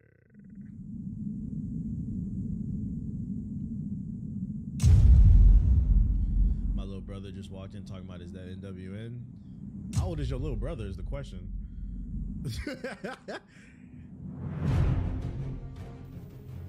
Hello, everyone. Hello. This is Project Cloud Games. The Relic, the First Guardian, is a semi-open world action RPG that allows players to freely adventure in a fantasy world. In the game, you can enjoy the thrill of exploring an apocalyptic fantasy world and a variety of action-packed experiences. Today, along with the gameplay video, I will introduce looks nice. Different experience in the world of the Relic. Looks okay. Like the parry system looks cool, but I don't know. I'm trying to figure out, is it the game or is it the trailer? It looks real ashy. Before we start, there are 5 types of weapons that players can choose from which form the basis of the action. Each weapon has its unique skills. No, I don't think it's a Souls-like. It's too fast-paced. Playstyle. Additionally, there are universal skills that can be used regardless of the weapon, allowing for a diverse skill setup.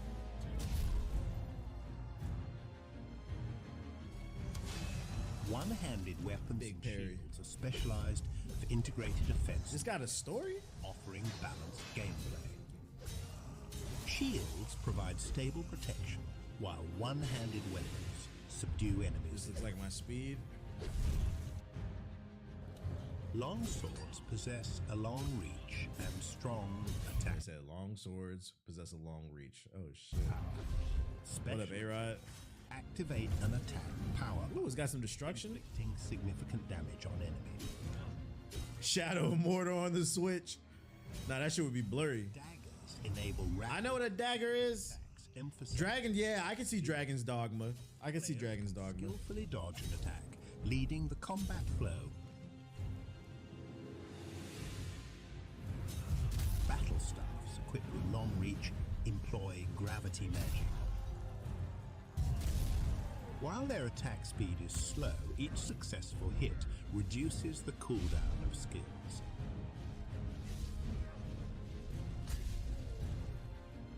I tried the finals last night, right? Too, and who'd you play with, Flock? Two-handed weapons deliver powerful attacks, quickly draining enemy stamina. Hey, me and Siggy be having fun. Though slow, I feel like I've seen enough. Like, it looks alright. You went Dolo? Oh, see? See, you didn't watch my video, Flock. You know what? Unfortunately, you can't play the finals by yourself. You're gonna get a fucking headache. And if you do play by yourself, you have to play the bank it mode. You can't play the default mode. It's more TDM based. But yeah, you can't. The finals is a team based game. If you play solo, you're gonna get a fucking headache. You're gonna get a fucking headache. You gotta run with somebody. It is 100% team based. The finals, December update. My PTO got to prove them off for the rest of the year. Shout out to you. Okay, turn up.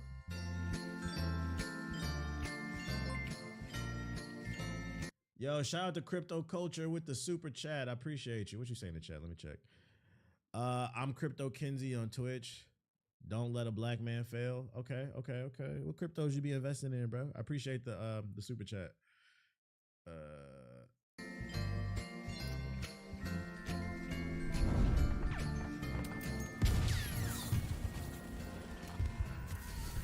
They got to add more game modes. I was surprised in my video because I said I would like to see a mode where like the cash slowly drains and the team with the most wins. A lot of people in the comments are like, "Oh, that game mode would work." Yo, shout out to Nine Drake, and I feel like that's not something that would be hard to patch into the game. Just like some skins, I guess. Did you watch the smartphone award? There's a smartphone awards. I need to watch that shit.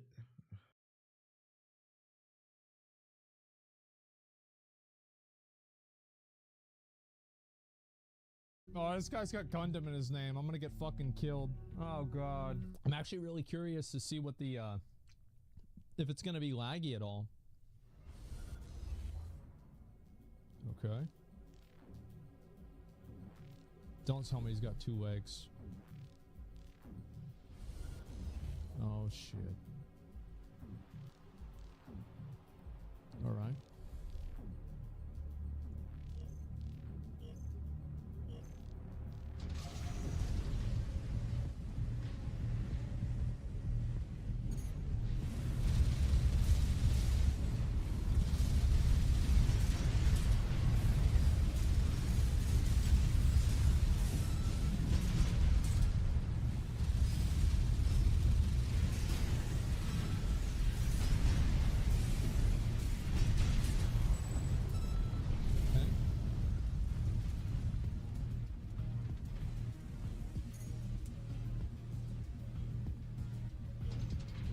Pretty well.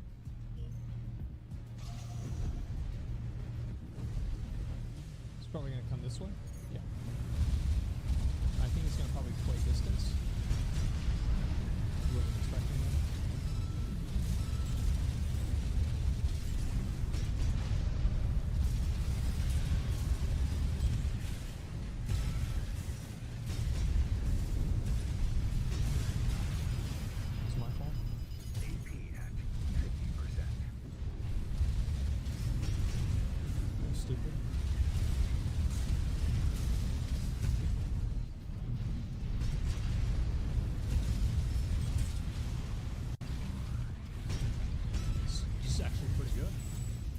Yeah, this plays pretty well.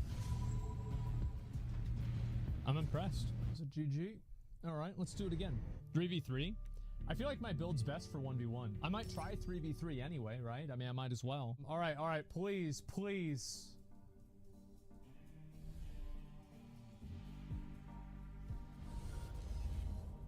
Oh, fuck. Oh, fuck. That's a big boy. Uh-oh. Uh-oh. Think he's gonna come this one? No. Okay, so what's he gonna do? Nah, it didn't work. Where is he? Oh, wow. Oh, I thought I beat out of that.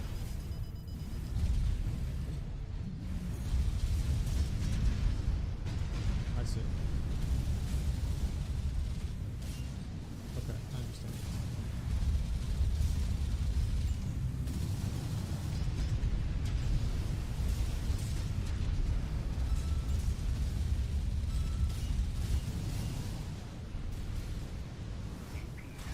This guy's pretty good.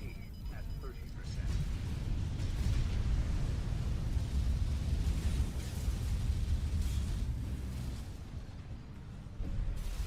Man, those missiles are fast.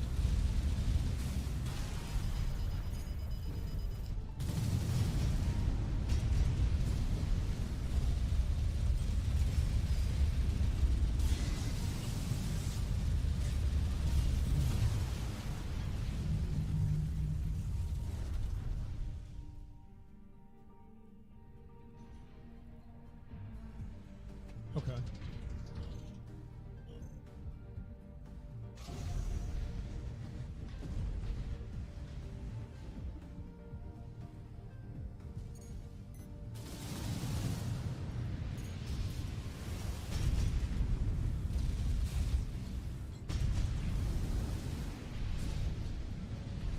Yeah, I feel like I'm just gonna get farmed by this guy. I don't think I can beat him. I think maybe I can, but in order to beat him, I have to play like a massive bitch.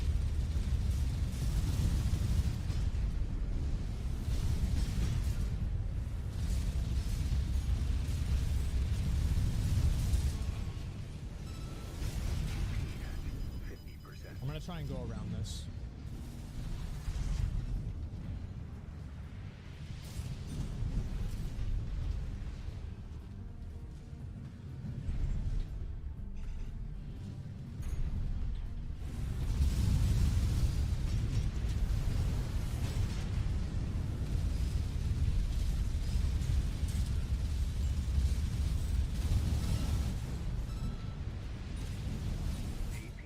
At 30%.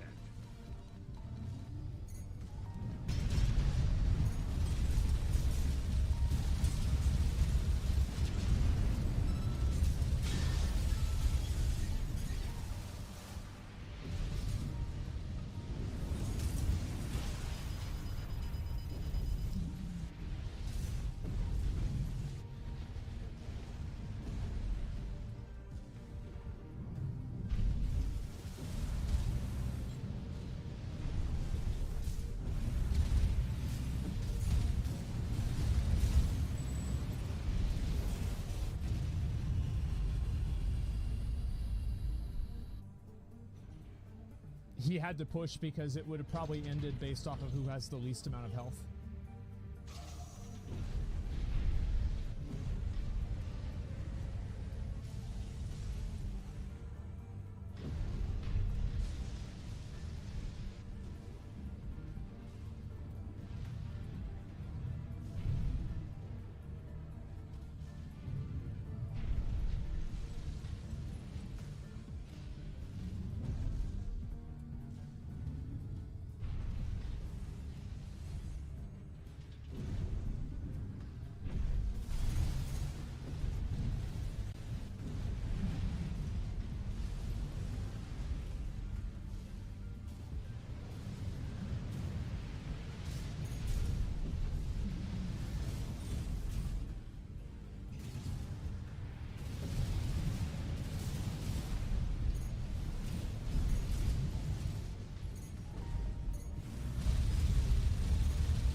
got me.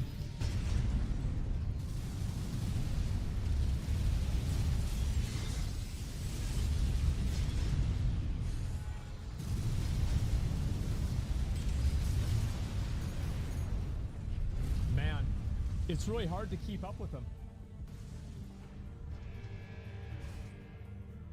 Yeah, like the field of view is so narrow. I couldn't even keep up with where that guy was. That was rough. Also, I don't know how that weapon or how his rockets work, because I felt like I couldn't dodge a single rocket of his. Okay.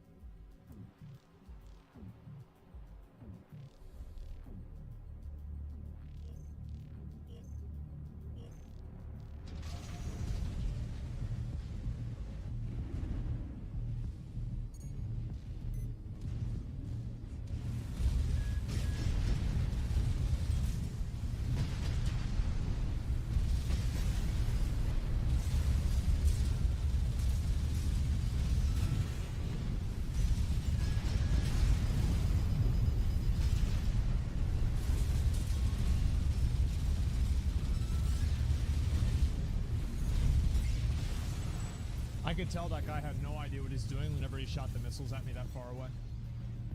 That's why I knew I could just play, like, super aggressive against him. Yeah, it was a huge mistake, because he's using the same weapons I am. He's gonna come this way, I think. No. See? He's trying to shoot another one.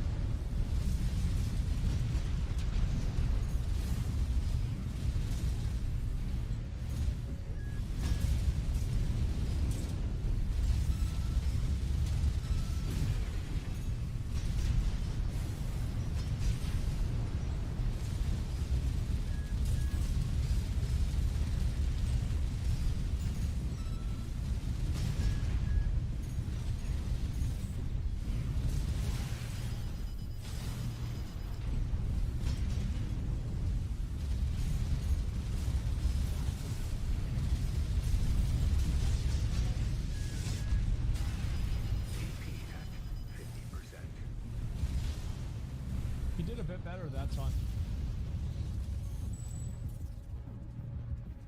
Yep.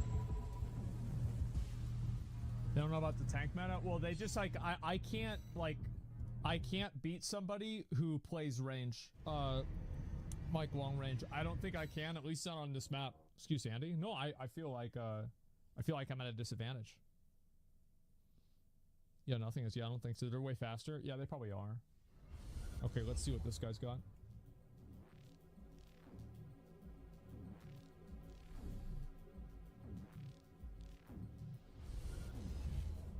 I haven't seen a single person that wasn't using, Oh, is he using the little drones? Can I kill the drones? If I can, it's gonna be super easy. The shotguns? That's fine.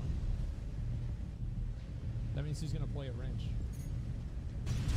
See?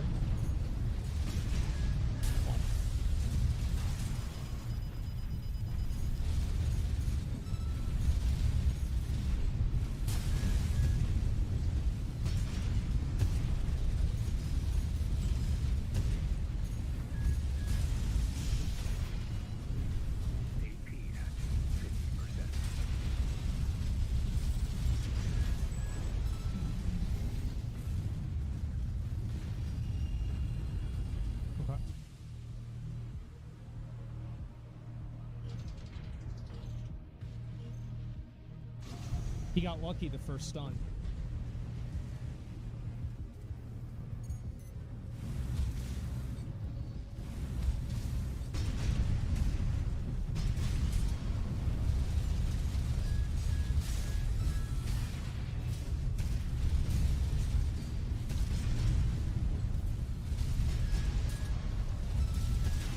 That was stupid of me. I shouldn't have done that.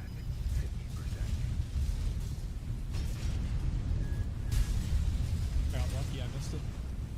He missed his attack. If he had hit me with that, it would stun me.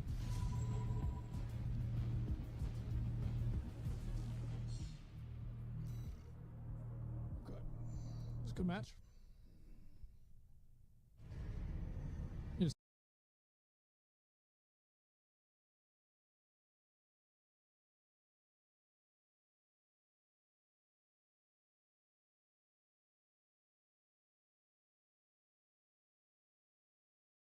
Most of the tackle. More trailers. Yo, today's a busy day, bro. All right, so we have a Don on or Don.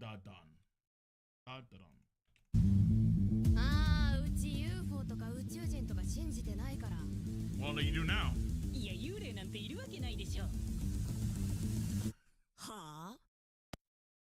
Tanjiro? Is that Tanjiro? He is. I think he is the main character. This man putting in work, bro. Here's the VAs for Don. Glasses MC Tanjiro, right? DS Otokawa, R Taxi. Evil anime character, new Akibata, Sailor for Home. Oh, really? And SSSS Daizenmon, Emusuka Tensei, Granny, Luffy, Krillin, really? And then Sulpro, Weird Metal, Penis. What the hell? Who? Huh?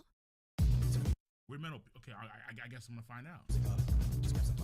アメリカ軍は UAP の存在を正式に認め宇宙軍を再編成しました。どう考えても宇宙戦争に備えてますよ。うるせえな、こっちは今失礼してそんな気分じゃねえんだよ。 And yes, don't pick me, please. That'd be great. わしを倒そうなんて考えない方がいいぜ。 Oh, Granny is, yeah. Granny, I remember this trailer. Yeah, Granny is the one, bro. Granny is Luffy.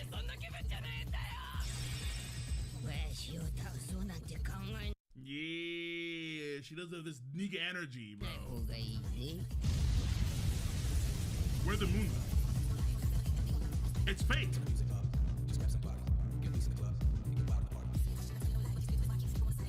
UFOs from a building? Yep, okay, makes sense. Yo, the beats. The beats.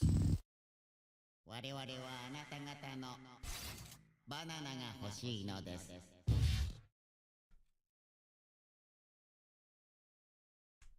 あなた方のバナナ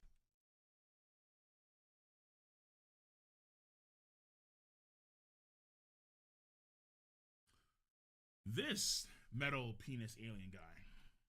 Well, you can't say he's not equipped. That's for sure. He has some serious firepower. Yeah. This man has all the angles, bro. That's Zoro? This guy's Zoro. It's fucking impressive, bro. We want, you know, I don't care what you want, because I don't want to know what you want. What you want is not gonna be wholesome, all right? Not with that thing. No, sir. No, you know what? I'm staring way too long at this thing. I'm just, yeah, Slane.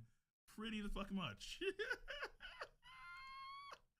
Kurt Angle summed it up best. Pretty the fuck much. Is it over?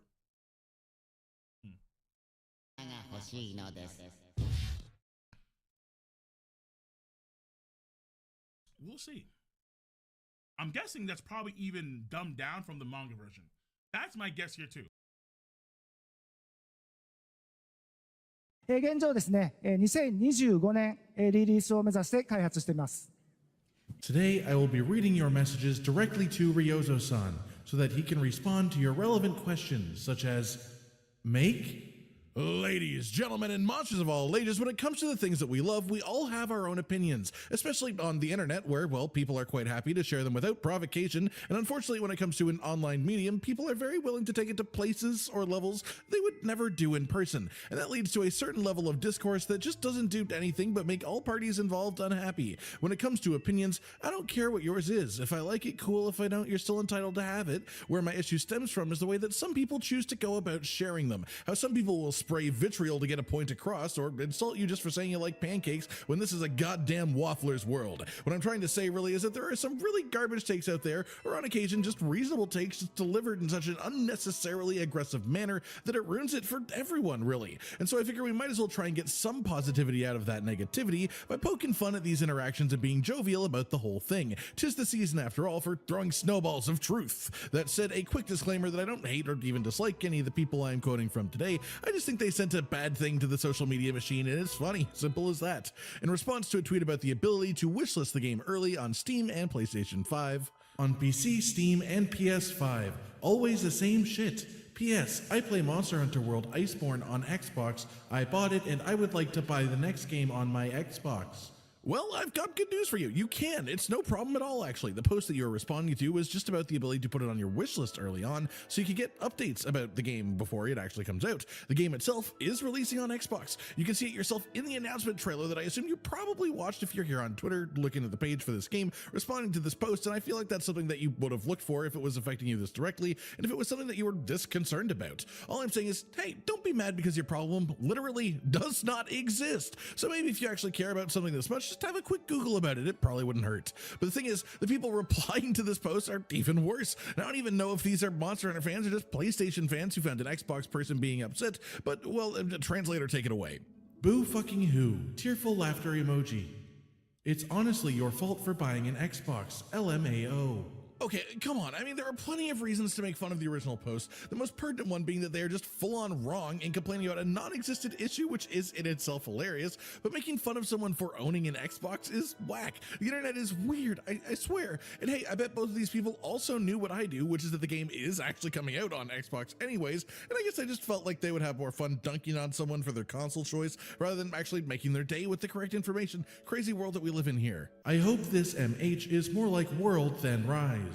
Okay, I get where this one comes from in a general sense, by which I can understand a preference for different Monster Hunter games, but I just think that there are more constructive ways to word something like this. This isn't vile by any means, it's not actually that bad at all, but it doesn't really have the intended effect, and it helps drum up that unnecessary drama in the community with the people who endlessly stand different Monster Hunters games as just being the correct Monster Hunter game, and everything else is just a pale attempt to live up to that. That said, I think people who send out things like this should just change the way they express their thoughts. If you prefer World to Rise, then you probably have more specific reasons for that, like maybe you enjoy the tracking element to the game, maybe you just prefer the way the cutscenes were, and the actual constructive message to send was, I hope you bring back features like this from World that were really, really cool. I just think it's a more effective way to get what you want from the whole thing. Last Monster Hunter is great, but too much like Dark Souls. Sorry, what? In comparison to what? Like Candy Crush? I mean, as a general statement, Monster Hunter and Dark Souls are in the same greater umbrella of a genre of game. They're action RPGs, so at a base level, their gameplay does actually have some overlap. Things like iframing with rolls, big imposing boss fights, that type of thing. But what makes you say that Rise and Sunbreak were too much like Dark Souls compared to previous Monster Hunter games? Generally, I would say Monster Hunter is a fair bit sillier and wackier than Dark Souls in general, and the gameplay is built around much longer fights and interactions, almost like if every Dark Souls enemy was a boss. But Rise and Sunbreak are such a massive departure from normal. The whole wirebug mechanic is a massive difference. The Palamutes are just your mount, buddy. You have switch skills, and it was all pretty good. I agree with that part of this post, but what about that makes it more like Dark Souls than any other Monster Hunter? That confuses me, because I would argue, if anything, it was far less like Dark Souls than World was, unless you were specifically talking about the Western medieval aesthetic focus in Sunbreak with Elgato and everything, in which case you could already see from the armor and weapons of Monster Hunter in the trailer that likely isn't the focus this time around by any means, so I don't really get where this one comes from in the first place. Why do graphics look so bad? Well, why do you have eyes if you choose not to use them? This game looks great. It's missing a touch of polish, sure, but the actual style of it all looks incredible, and generally, you would expect the actual fidelity of the graphics to change the larger the maps and environments are anyways, the more monsters that they put in each zone, too, that type of thing.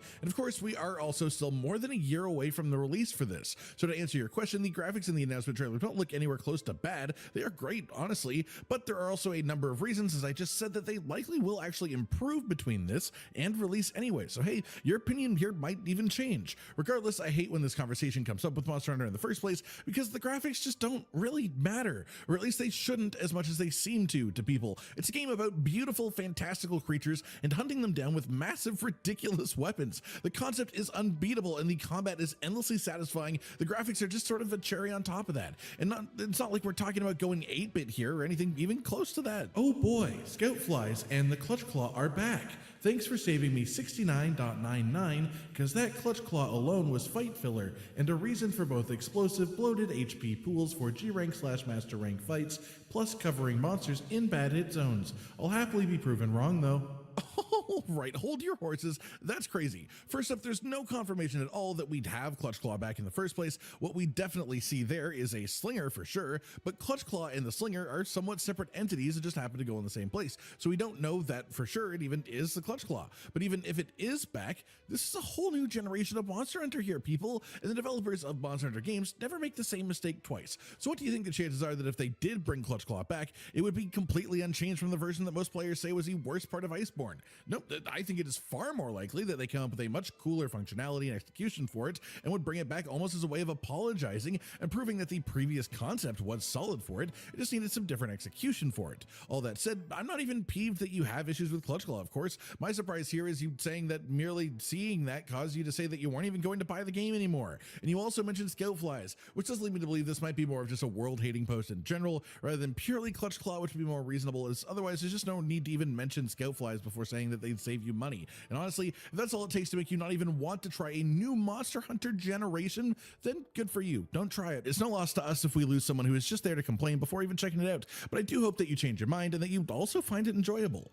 Does Capcom just ignore problems now and continue to add things they know people hate? Palamutes ruined Rise, and now you're adding some ground mount? Can you please stop killing all your series? I'm getting sick of it now. I still miss Breath of Fire. Okay, what do you have against dogs? How on earth did Palamutes ruin Rise? Was Rise even ruined to begin with? And what's all this fleeing hate about killing the series? They put a goddamn dog in the game and said, hey, you can ride around on this to make travel easier and more comfortable. But you make it sound like they removed a weapon from the game or something. Palamutes were a feature. They were an addition. And even then, they aren't even in Wilds from what we see so far. We have a new take on the mount concept, sure. And if that's the case, again, why would you even expect it to function the way that we've seen the Palamute function when we already have seen this bird mount literally glide, bounce off of the environment back to back, and just generally act in a number of different ways to the thing that you are complaining about in the first place. So unless you're saying that the concept of being able to move faster ruined Monster Hunter as a series, I have no idea what your issue is with this. Please fix Insectglaive controls this game, ...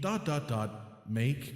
I don't know how to reply to this. Hey, Insectglaive Veins, is there a problem with the controls? I played it myself a fair bit and not had issues with them, though I will say that there are some complex inputs for the weapon, sure. But also, why does it just end so abruptly as a message? It's just hilarious. Fix insect. Make. It almost feels like a caveman trying to get Alexa to whip up some bug stew or something like that. I love it. And that just about does it for today then, everyone. I'm sure this won't be the end of the discourse around this game. I mean, it's just been announced, really. But I'm just sort of flabbergasted at how absolutely instantly the start of this discourse has come, with most of these being a response to the actual tweet about the announcement of the game itself, and a bunch of people just choosing to be instantly negative instead of getting hyped about the concept of another entry in a series that we all love. It just took me aback enough that I felt the need to do another one of these videos, even after so long. I hope you've all enjoyed it then, and of course leave your own opinions in the comments down below. Like if you like the video, subscribe and hit the notification bell for more, and most importantly, ladies and gentlemen, until next time, stay sweet. Josh, Cotton, and Hollow with the videos, dropping the humor like a hammer on your tippy toes, bringing entertainment on a daily arrangement to take our insanity and turn it into entertainment. Yes, I said entertainment twice, to reiterate that it is nice to look into your faces on a mostly daily basis when you let us in your homes to make the whole world a stage. Goodbye.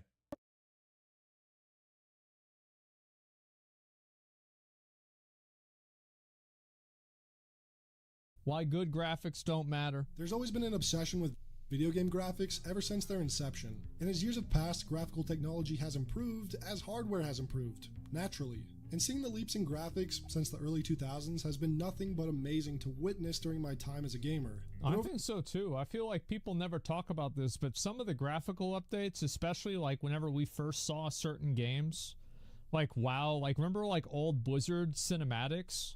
Bro, that shit was like a completely different world. For the last decade, graphical improvements began to mean much less. Comparing games from 2023 to 2013, I often find that not just a few, but a lot of those games from before 2013 still look better than the ones releasing in current year. Now certainly there are some noticeable improvements if you really focus on the textures and analyze the pixels. Nobody cares about this. Yeah, nobody really gives a shit. Because like at that point, like graphics, this is what I think graphics do. Is they just level off. And to be honest, we hit this point years ago. This point was like, I'd say like 2010. Now, the graphics again, and if you look right here, this point is higher than this point. And the graphics have improved, right? Like you've got Unreal Engine 5. It is better, but it's just a little bit better. It's not like it's a big deal. Graphics don't when matter. Comparing a modern game to one a decade old, but playing a game like Dishonored from 2012 or BioShock Infinite from 2013, or even The Order 1886 from 2014. Yeah, these games look great. If you didn't know any better, you'd think these games were new releases. Yeah. They just don't look as dated as you might think for being 10 years old. Yeah, they actually Yet despite look really the technology nice. getting better since then, very few games can top these games or even match them visually. So Yeah. why is this? Well, like the style. It's all about style. Like a lot of the Dark Souls graphics actually kind of suck. Like the fidelity of the individual pixels is very like shitty. Bloodborne is the best example of this. Bloodborne's awful, but the style. Everybody knows the style, and that's what matters. All things, a tool is only as good as the one who wields it, and when in the right hands, modern game development tools can produce amazingly impressive results. But unfortunately, incredible. so many studios have been putting out games that, while graphically are impressive due to their technology that they're built with, never played this. end up looking like utter dog shit. A game like Forspoken has great graphics, but looks extremely generic and almost blinding in its visuals. Well, you see this all the time, like with a lot of the Unreal 5 games. Like, have you guys ever seen some of these games that were made in Unreal 5? Like, I think the best example of this was the Quinfall, that had like a bunch of just pre-rendered assets put together like it looked like Atlantis. And it's like people were pogging over this, but the truth is that you can create this with almost no effort at all. Like, it's not like this was some sort of like expertly crafted place. It was just pre-rendered, assets being put in a world. Washed out and ugly sort of way. Immortals of Avium, a game released just a few days ago running on Unreal Engine 5. See, that's the game. Remember that game? How many viewers did that game have? I mean, it had dozens of viewers, right? It was like 70? Yeah, that's a lot. Is graphically outstanding, but looks like an Unreal Engine. Oh, wait a second. This was the game that I saw the trailer for and I said it was going to be garbage. I was right. Oh my god, I just realized that. I didn't even see it from that frame. Holy fuck. It already came out? We all knew. Yeah, it's not like I'm a fucking Nostradamus. I think anybody could have seen that. That wasn't difficult? No, I'm not a genius for picking this out. You're right. An asset flip project, even though I know it isn't. The devs probably did work very hard on creating those assets, but it just doesn't come across that way. Who And it cares doesn't about help that working this hard? game in If it's particular bad. is so visually bloated. Like, I love fast-paced games, but I can't tell This just looks like trash. what the fuck is happening. Like, this is fucking garbage. Like, what is this garbage? On screen here. The visibility is just awful due to the graphical and artistic style they went for. Yep. While I understand that realistic graphics sell to the casual audience, I'm always looking towards companies that have a more distinctive art style instead, even if it is more low poly. Some wrongfully ascribe this generic look of video I games. love how people say like realistic graphics sells to a high audience or the most mainstream audience. Remember, the two most mainstream games in the last 10 years have been Minecraft and Fortnite. Get the fuck out of here. Like, bro, anybody trying to push that, there's no way. to the Unreal Engine Pokemon. itself, but Yeah. just because a game is made in Unreal doesn't mean they have to look like this. I think Sea No. of Thieves is a great example of a game that takes advantage of the strengths that the Unreal Engine provides, I didn't know and Sea of is a Thieves was in beautiful game Unreal. in many regards. But it still has a distinctive art style that separates it from a game like, say, Atomic Heart. It's not the engine. Yeah, it's see, I didn't play Atomic Heart because it just looked like it wasn't good. It just didn't look good. how it's being used. Firewatch, a game made in the Unity engine, is another example of a game that's a visual treat, yet is not what I would consider AAA graphics. And to get to the main point here, I'm a strong believer that graphics don't really matter. To some degree, sure, but we've reached a point in the last Graphics are sprinkles on a cupcake. They might make you want to buy the cupcake, but they don't really make it taste that much better. You don't buy a cupcake because of the sprinkles either.